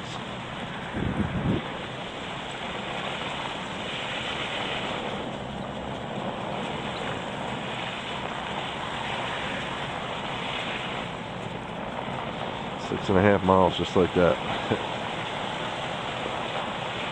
Quarter mile in like 2 seconds, it seems like.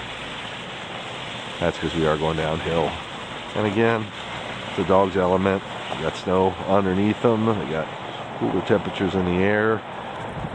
They're happy. We're pretty happy too. This road looks like it keeps going. That's a good sign. Again, Crispy and my wingman. He's my wingman. He's tracking us in the vehicle, the dog limousine he's driving behind us. So he's reading the maps as we go. At least the best maps he can find. Again, some of these back roads and park roads are not as well documented.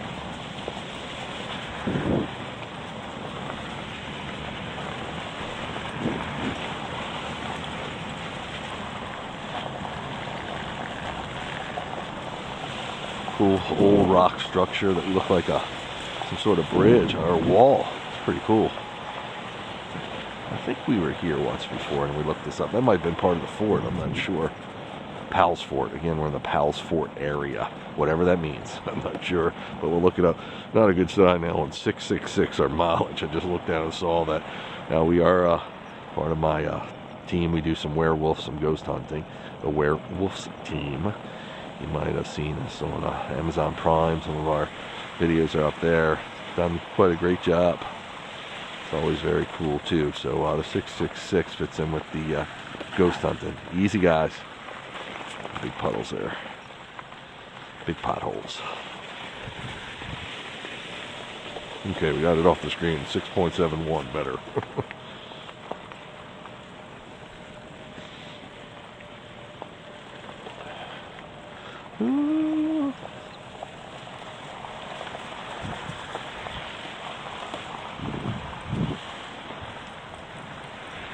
Cameras are rolling, that's a good sign. Ooh, that's a lot.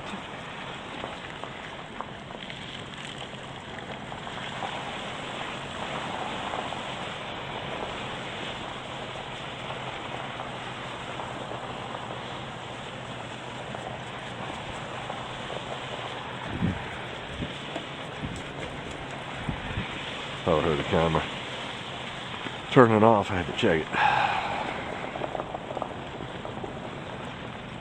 Ooh, there's a lot of opportunities that all you can make. Seems like subliminally I sing songs that go with what's going on. And 30 minutes completed. You covered 6.81 miles. Your current speed is 6.1 miles per hour. I'm thinking make a right when you can. Well, I don't know if it's going to turn into main roads, but I know if we keep going straight, it will. 10-4, there's a stop sign down here.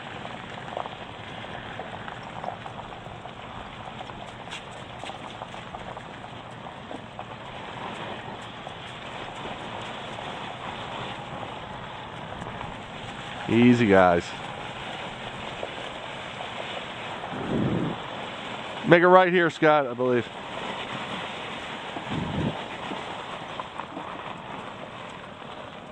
G. Follow Scotty. G. Is it paved? Yes, sir. Are you guys on pavement? Yes, for sure. Well, I'm going to have to pull the chains off. You want us to keep going, see how far we can get down here? Or?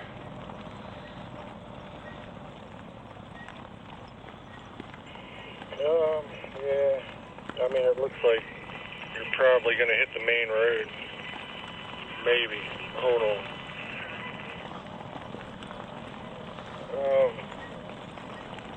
I don't know. Keep going. Is she walking the dog up there? When you can, if it's not a main road, Yeah. make a right. And then make another right when you get to. Hey, let me get on your side. By then, I've Keep up. got the chains off, and That's good. I've got you on the limb, so. G over. G over. Thank you. G over. Chase. Have a great day. Thank you. Come on. Come on. Got it?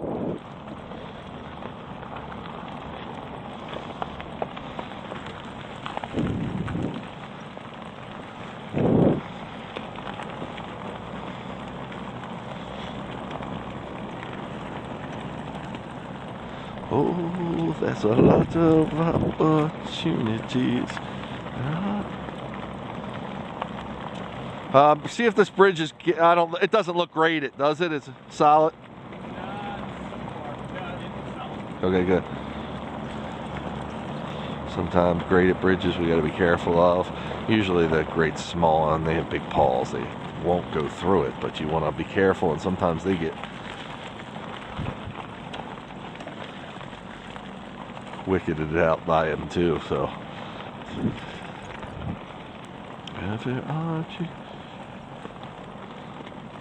Cool view ahead. Oh, look at the heron on the other side, dude.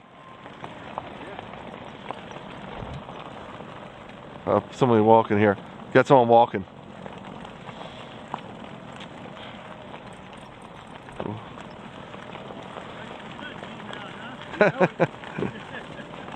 Training the sled dog team. Thank you. Have a great day. Thank you.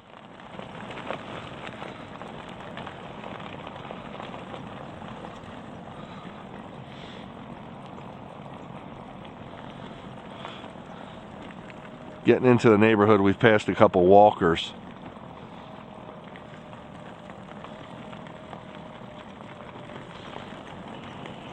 Yeah, if it gets too sketchy to turn back, we can always head back up.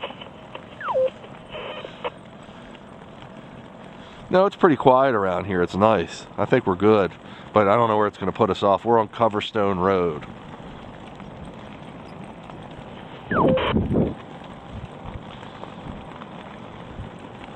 Ooh, there's a lot of opportunities.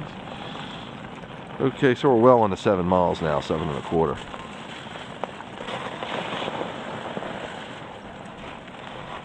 been trying to hit this thing is.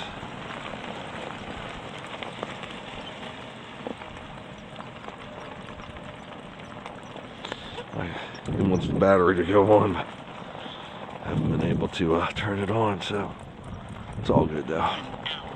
Talking to myself again. Minutes completed. You've covered 7.28 miles. Your current speed is 4.4 miles per hour. Ooh,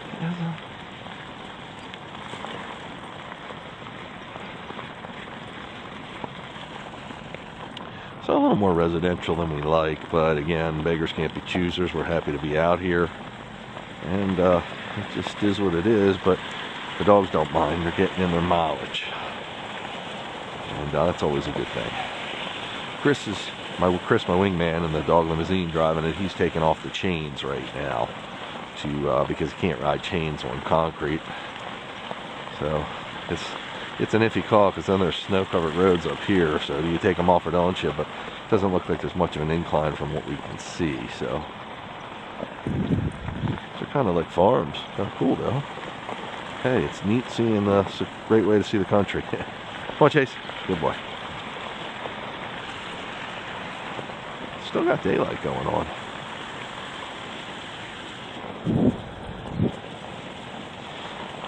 It's cool. We pass people, as you saw, the one guy with the dog, look at a pit bull, and the other guy just walking. And I'll be looking on these videos. I'm lucky. I mean, I have a good memory, so I'll be looking on these videos like 5 years from now and say, I remember passing that dude. I remember that pit bull.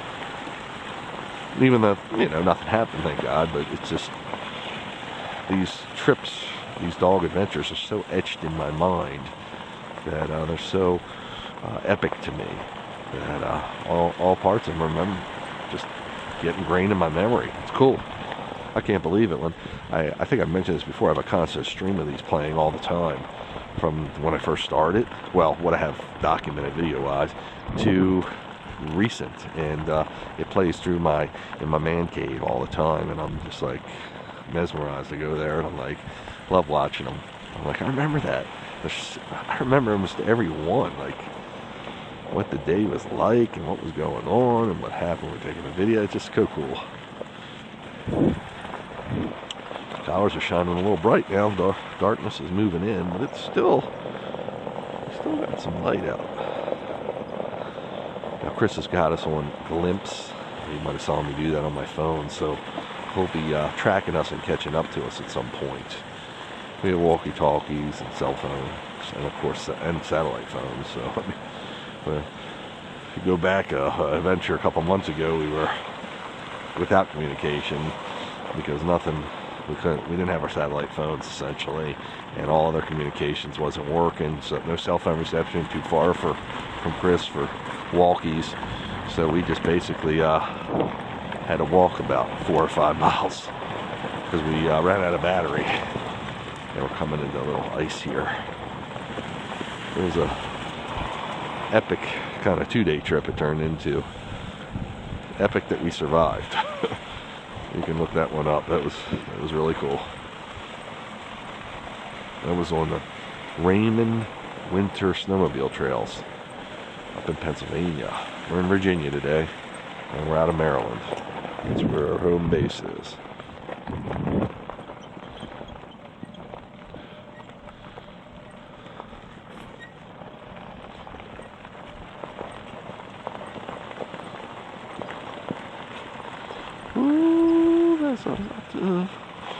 As I was saying, that I find myself singing songs, music, even though I'm not a musician at all, has played an important role in my life. Just the way it, the memories that I've associated with it, and the songs I've written for my Wolf Driver stuff, about my dogs, about my activities I do with them, about my lifestyle, etc.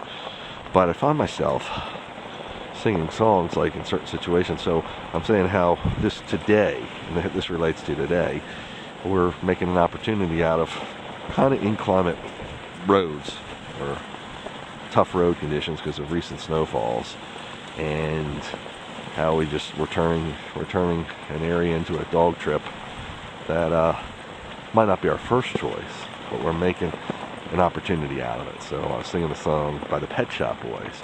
Oh, there's a lot of opportunities. If there aren't, you can make them. It's a good song.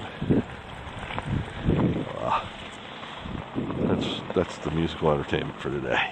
It's kind of cool. We're really 1 hour 40 minutes running. completed. You've covered 7.78 miles. Your current speed is 5.0 miles per hour. So yeah, we're just about at 8 miles, and we're running through all kinds of areas. Now, I'm smelling winter fires. People fire, pellet stoves, having fireplaces in their homes, and I love that smell. It just talking about music association with memories. I've got association with being around the fires and the smell of it. So the senses are so cool, and our minds are pretty wild the way they work with the memories they can trigger. Hopefully good ones. My memories are my family. My parents have passed away. Well, my dad's been better than 10 years, and my mom just over a year and a half maybe. So we were a pretty close-knit family. And I have a sister that passed away too about 7 years ago. So a lot of family stuff we did together, from trips to dinners to holidays to all kinds of stuff. So, when you're young, and your parents want you to go away, want you to have dinner with them, want you to do this, and it wants the family to be there, and you're like, why do they gotta be there? Why can't I be independent?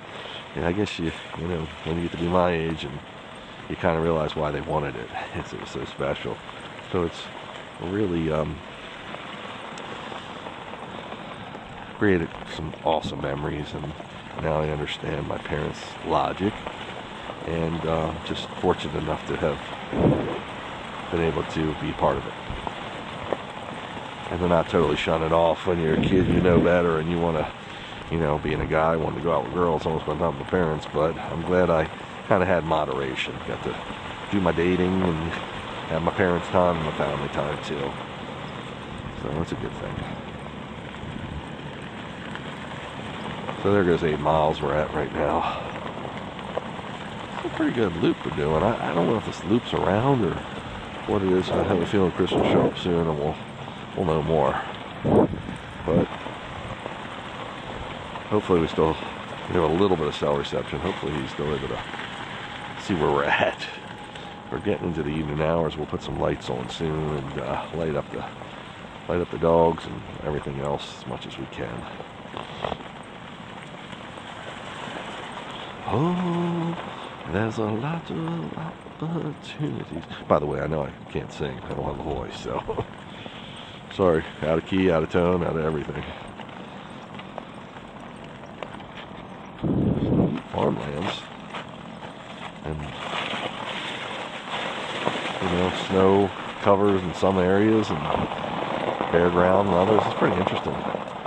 So this road still seems to be looping. Now this is 774, which I think is a little busier of a road, but doesn't look like there's anyone on it now. So we'll keep it going.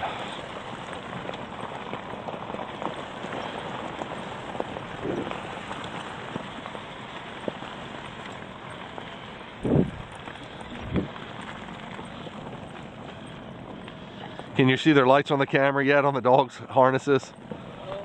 Only Chase, because his is on the left, I guess. Yeah. Well, they're on both sides, but you can't tell. Oh, I see Jack's too. Yeah. They'll get a little stronger, but they get buried by the hair too. So. Yeah, black hair is what I'm thinking on the left side. Yeah. Or it could have ran out of battery too. But.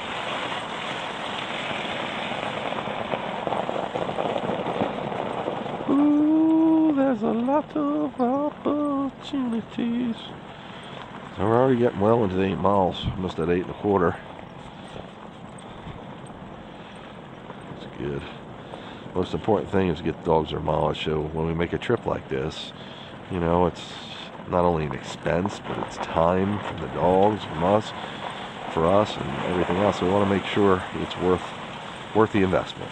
We make sure they get their fill. That's the most important thing.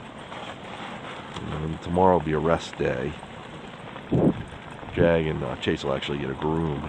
Jag on his weekly groom that I was talking about. And Chase, when he's due for his groom because of his little boo-boo on the side, the hair got matted because he was licking at it, and it'll help him clean it up, basically, the groomer will. 1 hour, 45 minutes completed. You've covered 8.28 miles.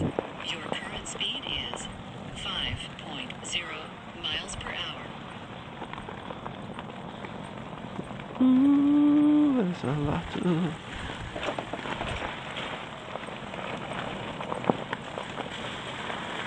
Don't forget, there could be cars, so heads up.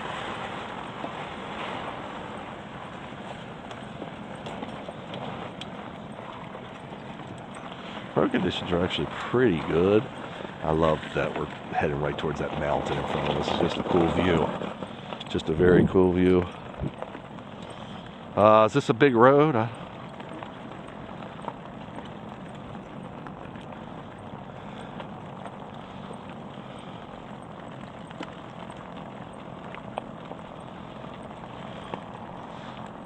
wonder if we went back left, it's a double yellow, isn't it?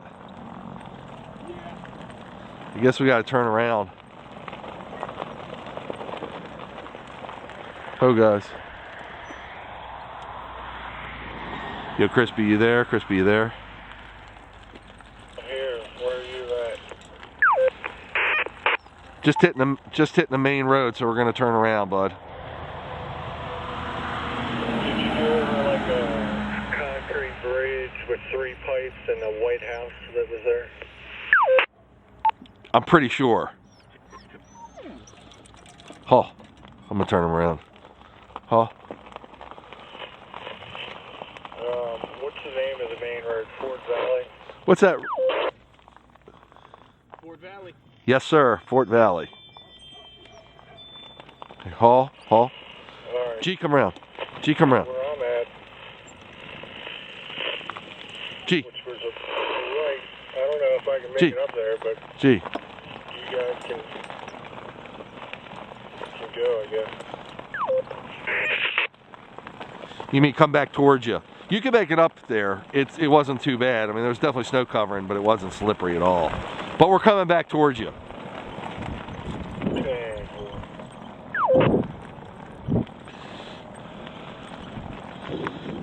Oh, I see the blue on this other side now. It's on the top, like it's. It's starting to get obvious on the camera for Jag and Chase. Is it? Oh yeah. Yeah, because they're white. Yeah. It looks cool when it gets dark, a little more colorful. Yeah.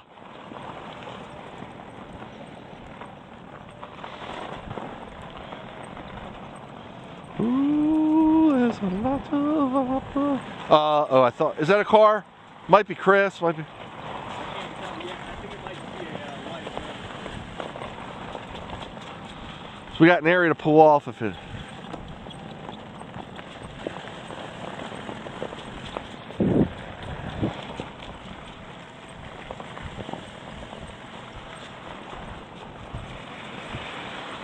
So about 8.5 miles right now.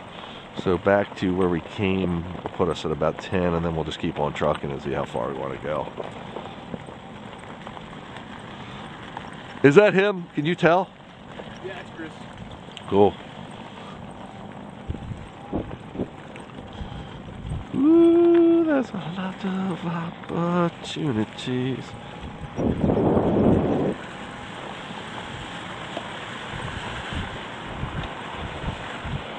This is so awesome. I really can't tell you how much I love it. And I know some people say, well, he's just driving with his dogs. Why does he like it so much? It's just, they're getting their fun in, and I'm out in the cold, beautiful.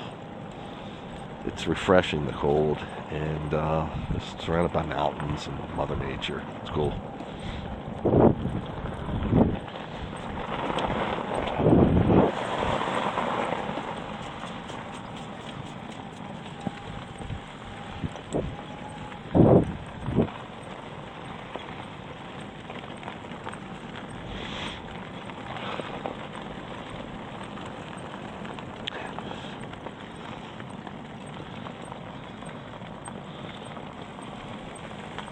Ooh, that's a lot of.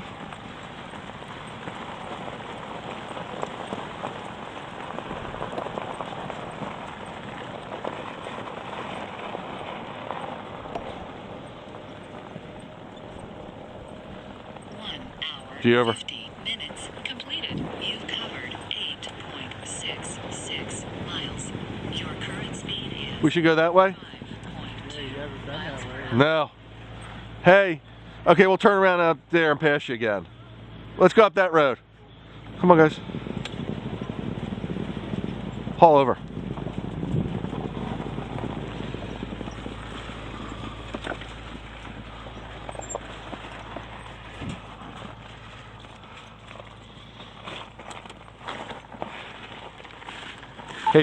Hey, pull forward so I can make it around you easier, please.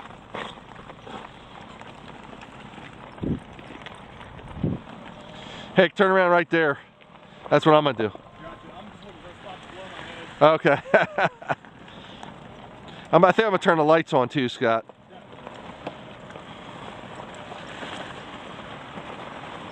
Haul, haul, haul, haul, haul, haul, haul. Sorrow, haul. Sorrow, haul. Sorry, haul. Haul. Hey guys, I'll let them meet snow for a couple minutes. That's what they want to do. Put the lights on.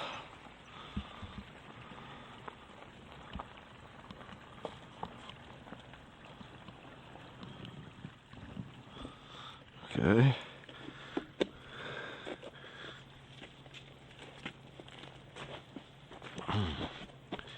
Ooh.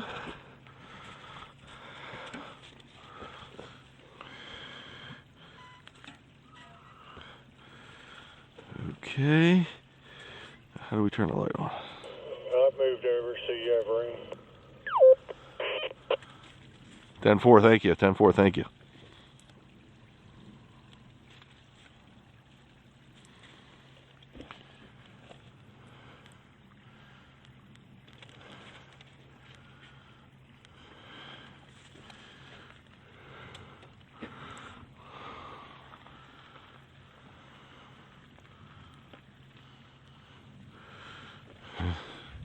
You want to turn your light on? You know how? It'll light me up for you. Yeah. I guess. No, it gave me good shots last time it started getting dark. Cool. Without a doubt. Cool.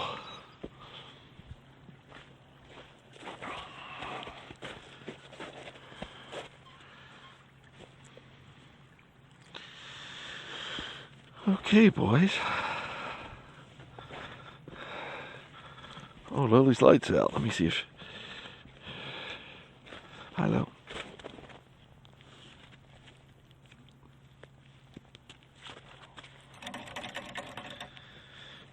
Hey, girl. What the hell's that? It's weird. How many miles have you got so far? 8.39. No, sorry, 8.71.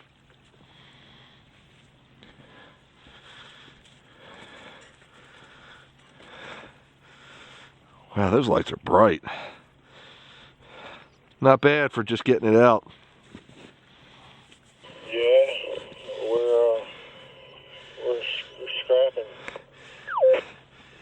10-4 on that, man. 10-4 on that.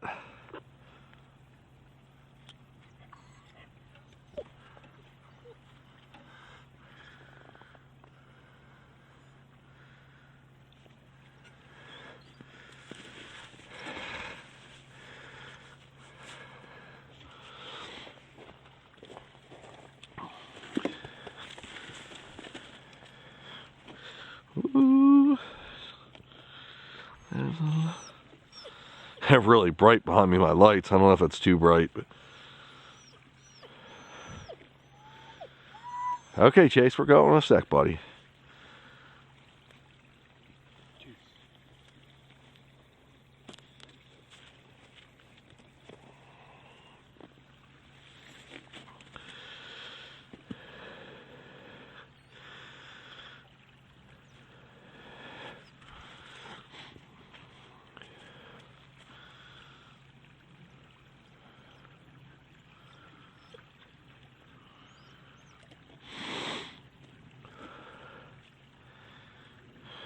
Asshole.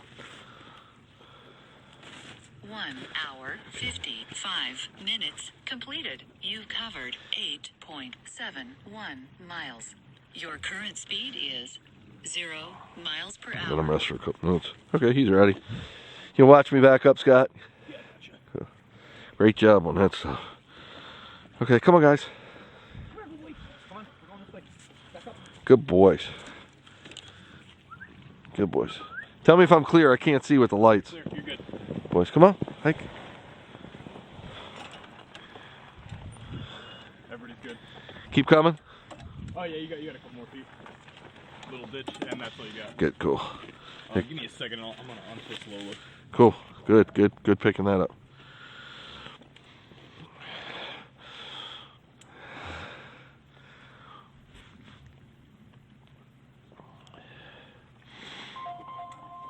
My camera making noise, but I don't know why. Okay, we're ready? I can let you turn around too. Oh, you are turning around. Come on, guys, hike. Haul, haul. Haul, come around. Good boys. All come around.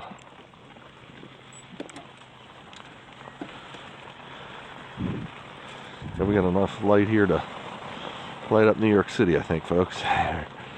We're really showing some light off, but that's good. Gives good light for the dogs, good light for us. They don't need a lot of light, the dogs, really, but more for me and the video cameras.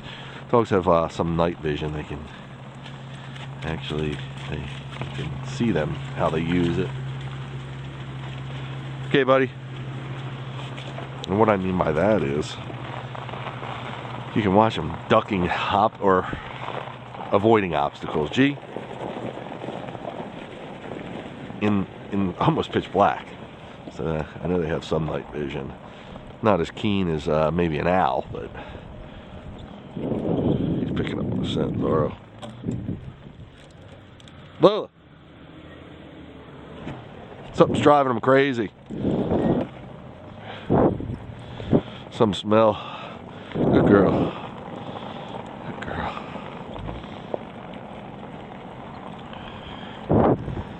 Oh, she's a good girl. Okay, so we're approaching 9 miles. We're on a really dark road here. I don't see a moon in the sky, so it's either cloudy or no moon out now. But we're dark, but I got plenty of light going on, so you should be able to keep a view, and I'll be able to keep a view. Chris will be behind us soon, and everything's just awesome. Gave the dogs a little breather back there to get some snow eating in. Jag wasn't really in the snow eating. He's never in the snow eating mode, so I didn't even pull him on it. He's the only one that drinks water when they rest eat snow. That's just the Jag man. I told you he moves to the beat of his own drum. Oh, that's this making noise. Right, that's. Just wondering what it is. I believe it's my body cam I wear.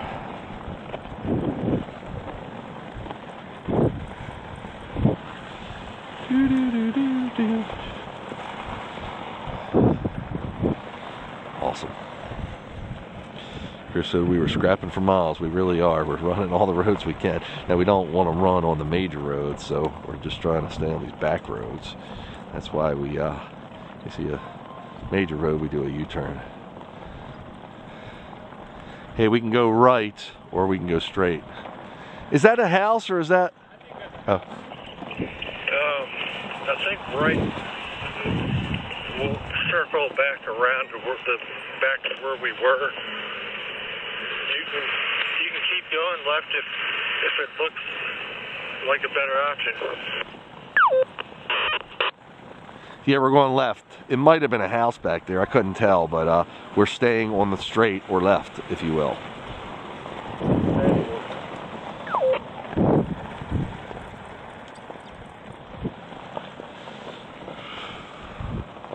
Awesomely awesome.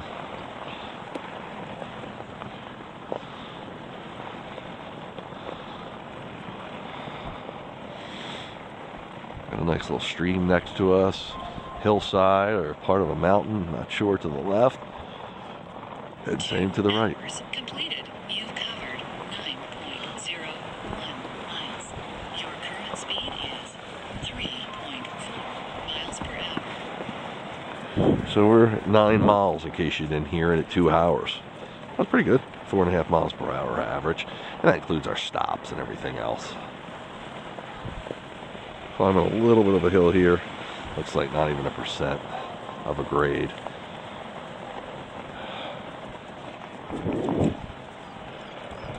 Hear dogs in the distance. Again, dogs incense us if they don't see us. It's talking about a pack of dogs coming through their area, so they know what's up. And that does mean we have to be on the lookout for them.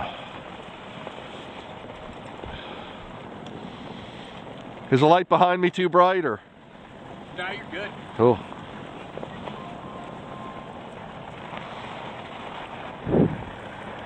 Is that Chris behind me? Yeah. Cool.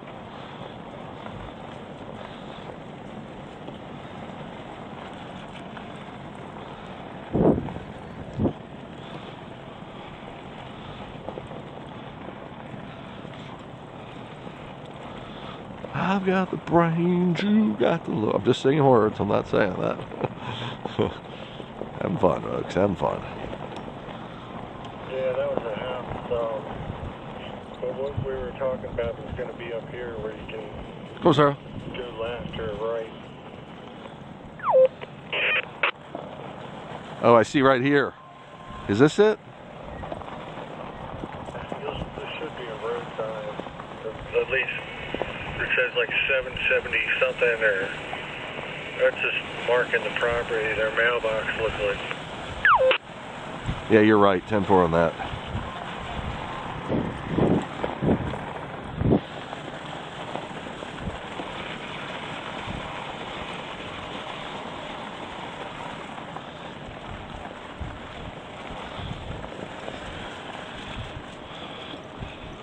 I see it, 771 either way. Is this where we came out of? Where do you want us to go, bud? If you go right, it goes back to the road we're on. If you go left, I don't know where it goes. You can explore.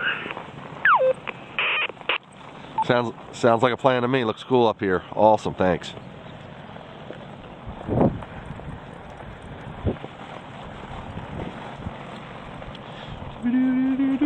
Got the brains, you got the looks. That's me, that's me. I got cameras on me and a bike, on everything. Scott, you name it, there's a camera. And sometimes the dogs are wearing them, so when you hear dee-dee-dee-dee, it means the battery's getting low somewhere. But that's on one of my body-worn cameras, which I can't do much about. Some of my cams I have external batteries hooked up to, but not that one, and it's not that pivotal. My main camera is the one that Scott's filming me with, and the one that I'm talking to you on, which is my head cam. Now this looks pretty wild. Just watch for cars, dude. Come on, Bagger. Good boy, Jack. Nice little climb here. This is going up a hill here, so we're just going to take our time. That's because Jag is in low gear, slow gear, but it's all good. Come on, Jaggy.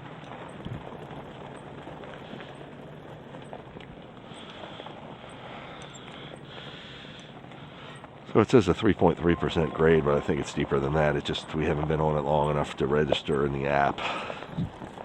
Good boy, Jag.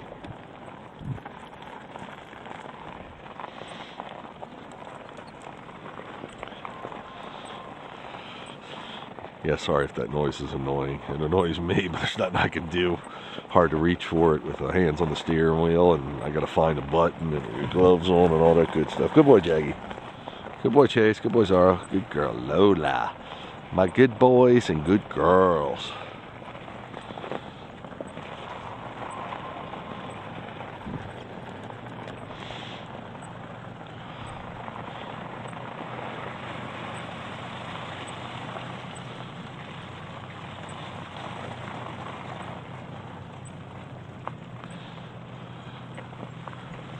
For his back Neck Woods, this road is. That had some good reflectors. I'm surprised.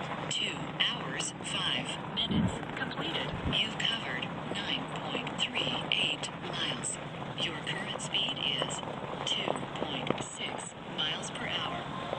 Camera's working better without the battery plugged into it. You're right. I probably was slipping in and out. That's what it is. Gotta be the water. I'll tape it next time. I got it to stay still though, didn't I?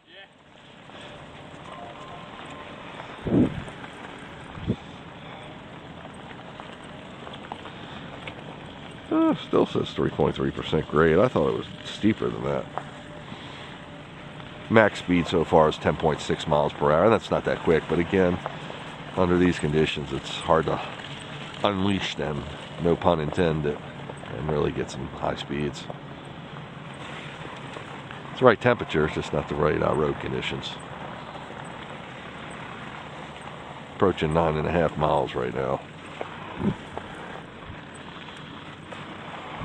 Still climbing a little bit here. Looks like that chain's definitely helping Scott out. 10-4 on that, 10-4 on that.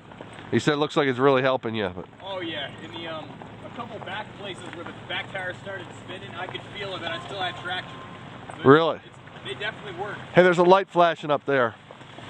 Might be a tower. Yeah, okay. I know you get no perspective out here.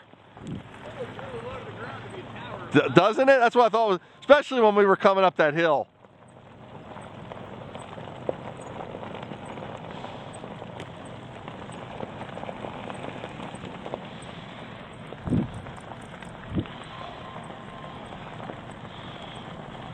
Is my light behind me making for bad video, or it's fine? It all looks pretty good. It's washing a little bit. Right. I'm still getting definition on the dogs. Cool. Not so much you anymore. Because I got my headlight, yeah. I'm not important anyway. They know what I'm look like. For better or worse.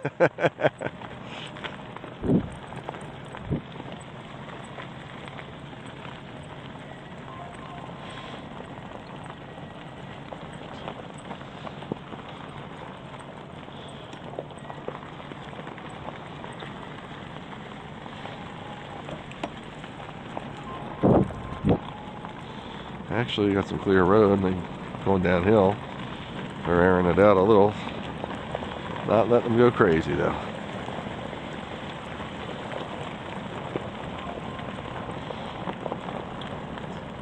It's cool. Some of these house entrances are really cool. Like that looks like it goes into infinity. Going up the driveway. It's cool. I don't know if you can see it on the camera, but it's neat.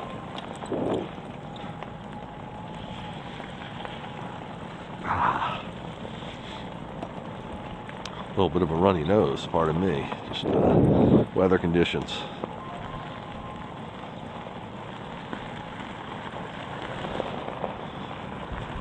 There's so many of these roads. You just have to know how to find them. They're just totally unpopulated, and they go through some pretty scenic places. Only thing again to worry about is sometimes occasional car. That's a big one, and dogs. Should be able to go left or right up here. I'd say go right, but whatever looks better to you. Either way, I think they're eventually going to hit the main road, but at least you got a ways. 10-4 on that. 10-4 on that.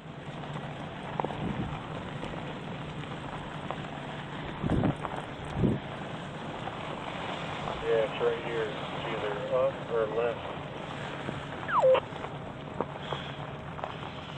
Yeah, left looks a little funkadelic. I'm gonna go right. Car. Oh, car. You want to back up? Yeah. Car. Come on, guys, back up. Back up. Back up. Back up. Go to the right there. Yeah, definitely. I'm letting you go. Come on, guys. Hike. Haw.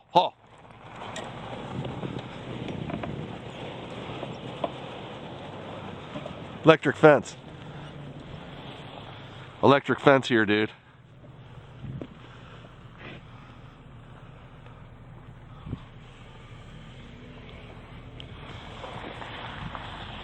Okay. 2 hours, 10 minutes. Completed. You've covered 9.7. Oh, look at this. What's this coming towards me? Current speed is A cow.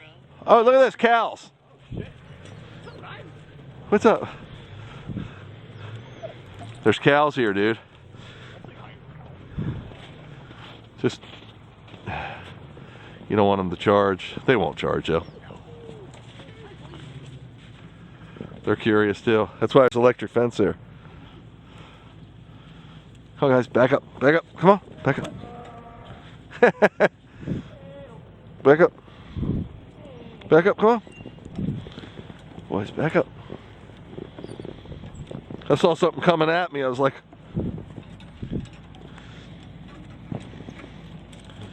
back up.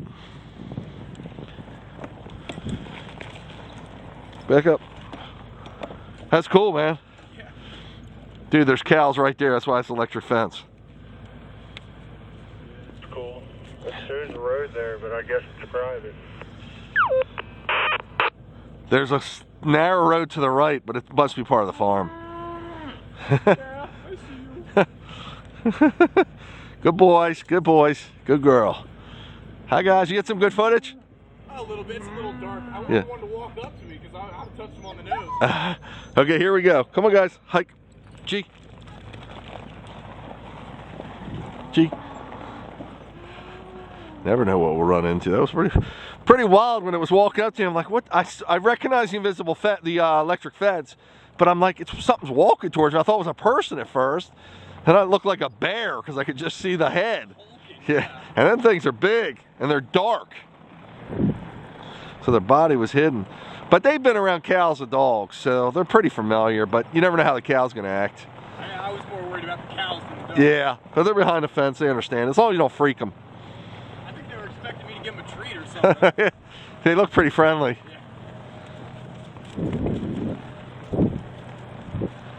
Pretty cool. Like I said, you never know what you run into.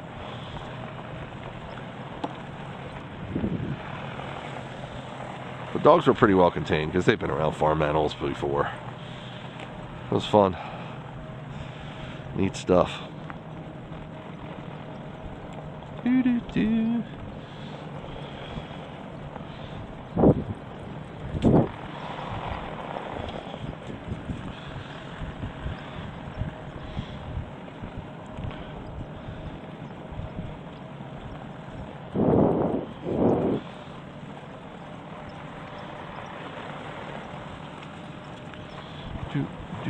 Climbing a good hill here. I don't have a reading on this one either, but I think it's probably the same grade the other one was, 3%, 4% maybe.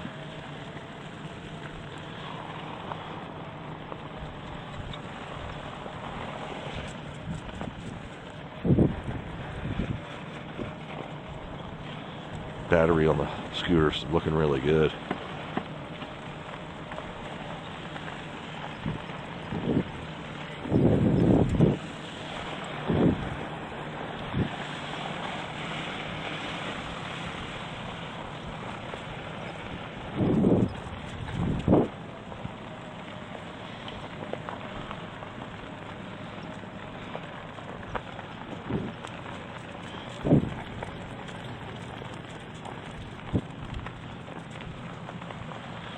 Ooh, there's a lot of opportunity.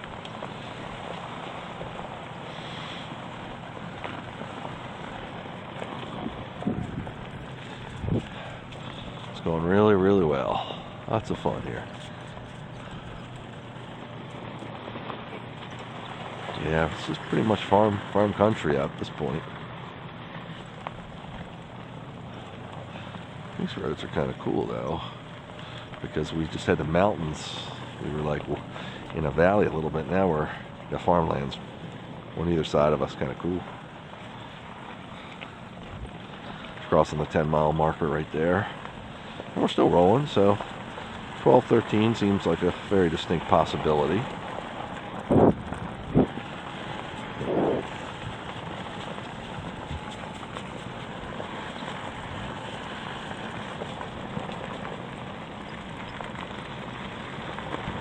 Ooh, there's a lot of opportunities. 2 hours, 15 minutes completed. You covered 10.06 miles. Your current speed is Watch the hill, dude. Just 8 miles per hour. yeah. He's gonna zoom up there. We'll take one for the team if there's a car coming over now. Just he'll recognize headlights first and then tell us all to bail. Just kidding. We try to be safe here.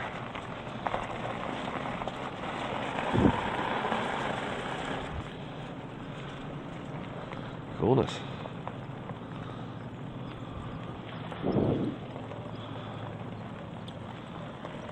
Ooh, nice. Downhill now.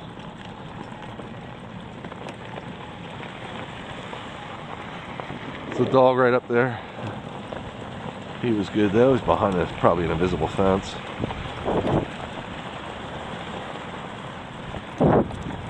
Boys.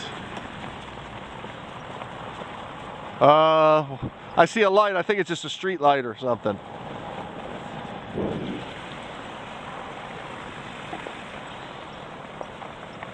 It's kind of cool. We're going up and down hills, one after another. Yeah, it's two in the distance to the left of us.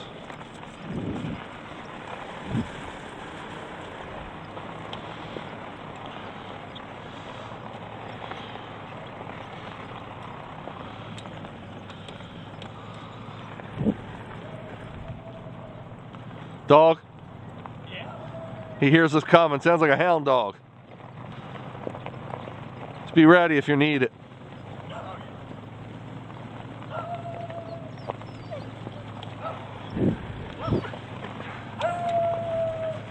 I'm sure he's behind a fence.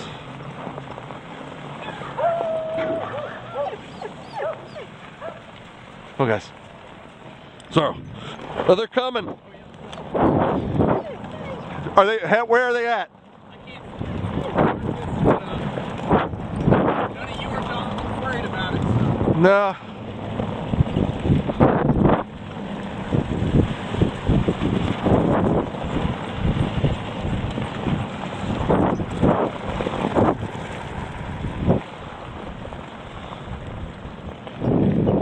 Hey, watch for the dogs. Watch for those dogs. Like one was right there in the forest watching us, then his little buddy ran up and he got Yeah. big. They're back there.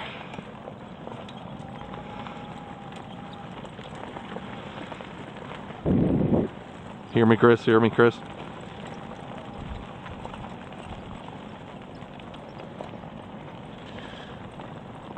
I'm trying to get Chris. Hope he's okay. Do you see the dogs, Chris?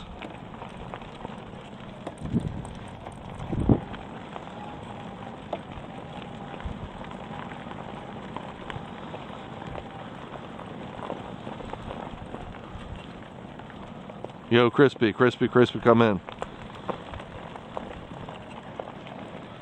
Trying to see if he's okay. Hopefully he didn't hit one of them dogs. But I don't think they were that close.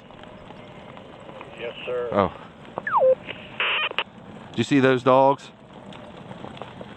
Yeah, I see him. Are they still following me? No. I was hoping you didn't hit them. I was stuck. I wasn't going to be hitting nothing. Barking over the walkie-talkie. You got stuck? Damn. Are you okay, man?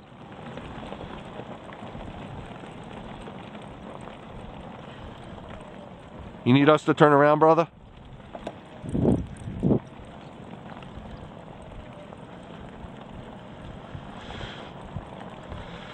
What did he get stuck on? Was it snowy?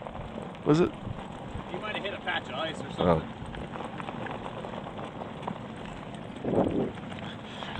We were cruising, weren't I? Oh, yeah. 13.1 miles per hour we hit. Those dogs were like 5 feet behind you at one point. Were they? I was convinced he was like right in the forest behind a fence. Yeah, then they got to the driveway, like you said, his friend showed up.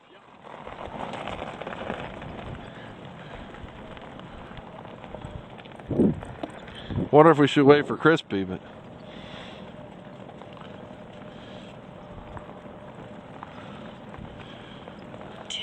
hours, 20 minutes completed. You've covered 10.57 miles. Your current speed is 4.7 miles per hour. Crispy, you need us? No, you're good. Cool, man. Did you see how close the dogs got to me? I couldn't tell. I was just rolling. But it looked like they got pretty close at one point. Yeah, you sped out of there just in time. 10-4. I'm surprised they weren't on an invisible fence or something. Not back in the stick. 10-4 on that. Looks like I'm coming to a stop sign. I don't know if that's a major road or not.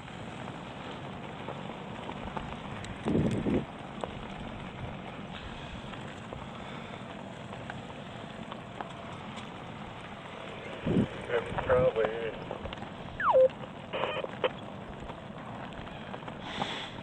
A little bit of adventure. We had some cows. We had some dogs coming after us.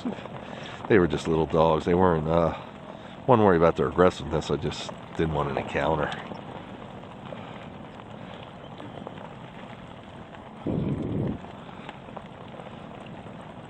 I don't think it's a major road. Do you, Scott? Not sure yet. Double yellows. There is? Not sure. Oh. Maybe.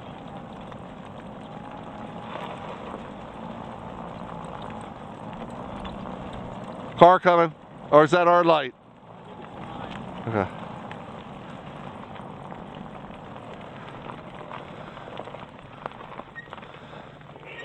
I'd go right.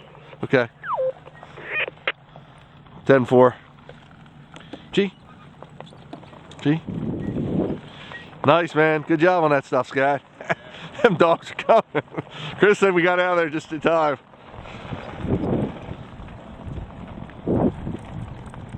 I am also always worried about the other dog's safety. That's why I try to get the heck out of Dodge. I don't have any confrontations. This is cool, man. This is cool. All this farmland. It's just like wide open. We went from the mountains into the farmlands. Yeah, we're like in the valley between the mountains. Yeah, very cool, actually.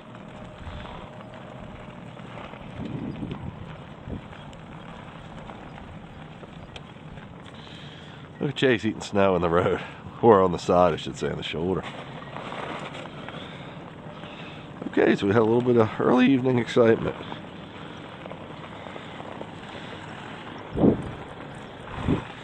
If they're all you can make them.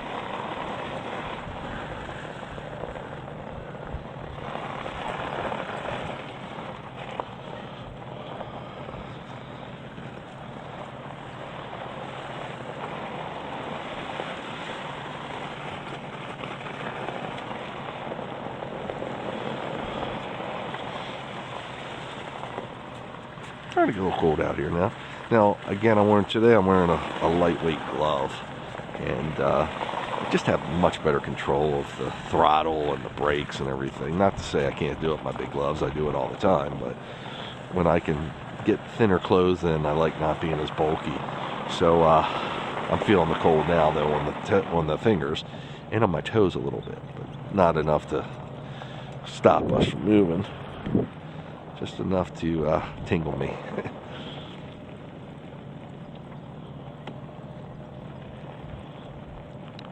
Ooh.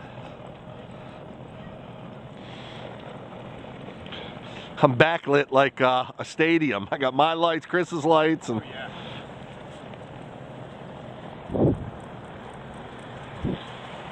I'm zoomed in on the dogs right now because the lighting's crystal clear from the back. that's great. Real nice.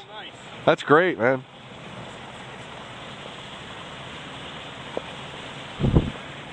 Oh, you do such a good job with that, man. And you put your life on the line for it. Sometimes. You made me look forward. That's right.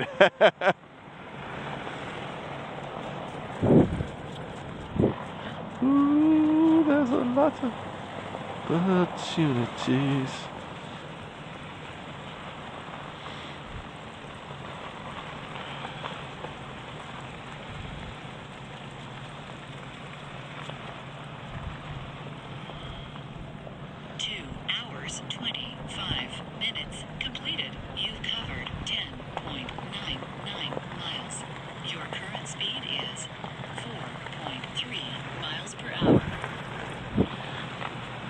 Actually, we just hit 11 miles. Oh, cool. All in a day's work for the pups. Climbing this hill now.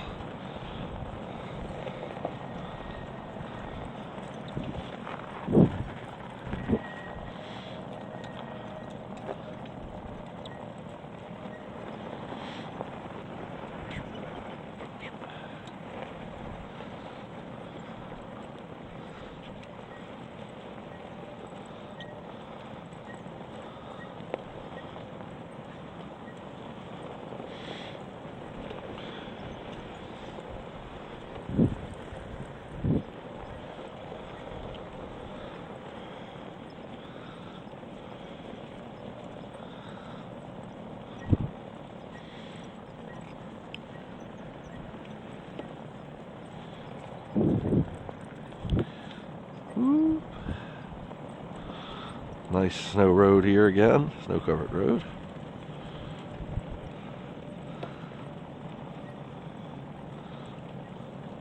Definitely happy with the mileage we're getting in for the dogs. At some point, sometimes you get to, it can only be, 8 miles, 7 miles. I mean, depending on what kind of incline you were doing, what kind of hills you were climbing, that might be acceptable, but I'd definitely like to hit at least 10. 20's not out of the question. 15's probably a good day's work. Today we don't quite make 15, but we're over 11 now. 11.14, almost 11 and a quarter. 12 or 13 look very doable. Might run out of road. I definitely don't want to double back through that area where I ran into the dogs, so turning around's not an option unless we keep going further on this road and we have more area when we turn around before we would hit that area where the dogs were, if that makes any sense. Definitely nice though. Haven't seen any wildlife, but except for the deer we saw earlier. But eyes are open, noses are down to the ground as you see Chase is there.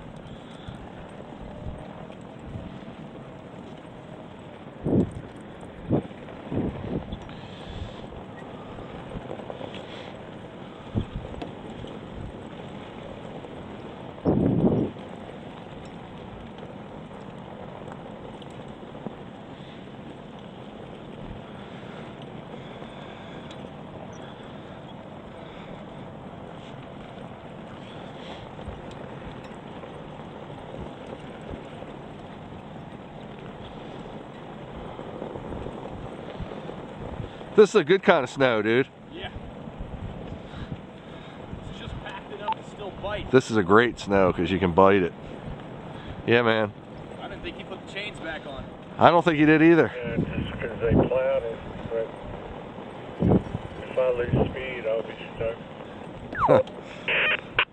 Damn, that means for me to keep going, huh? Yeah. Oh, guys. Oh, Zara.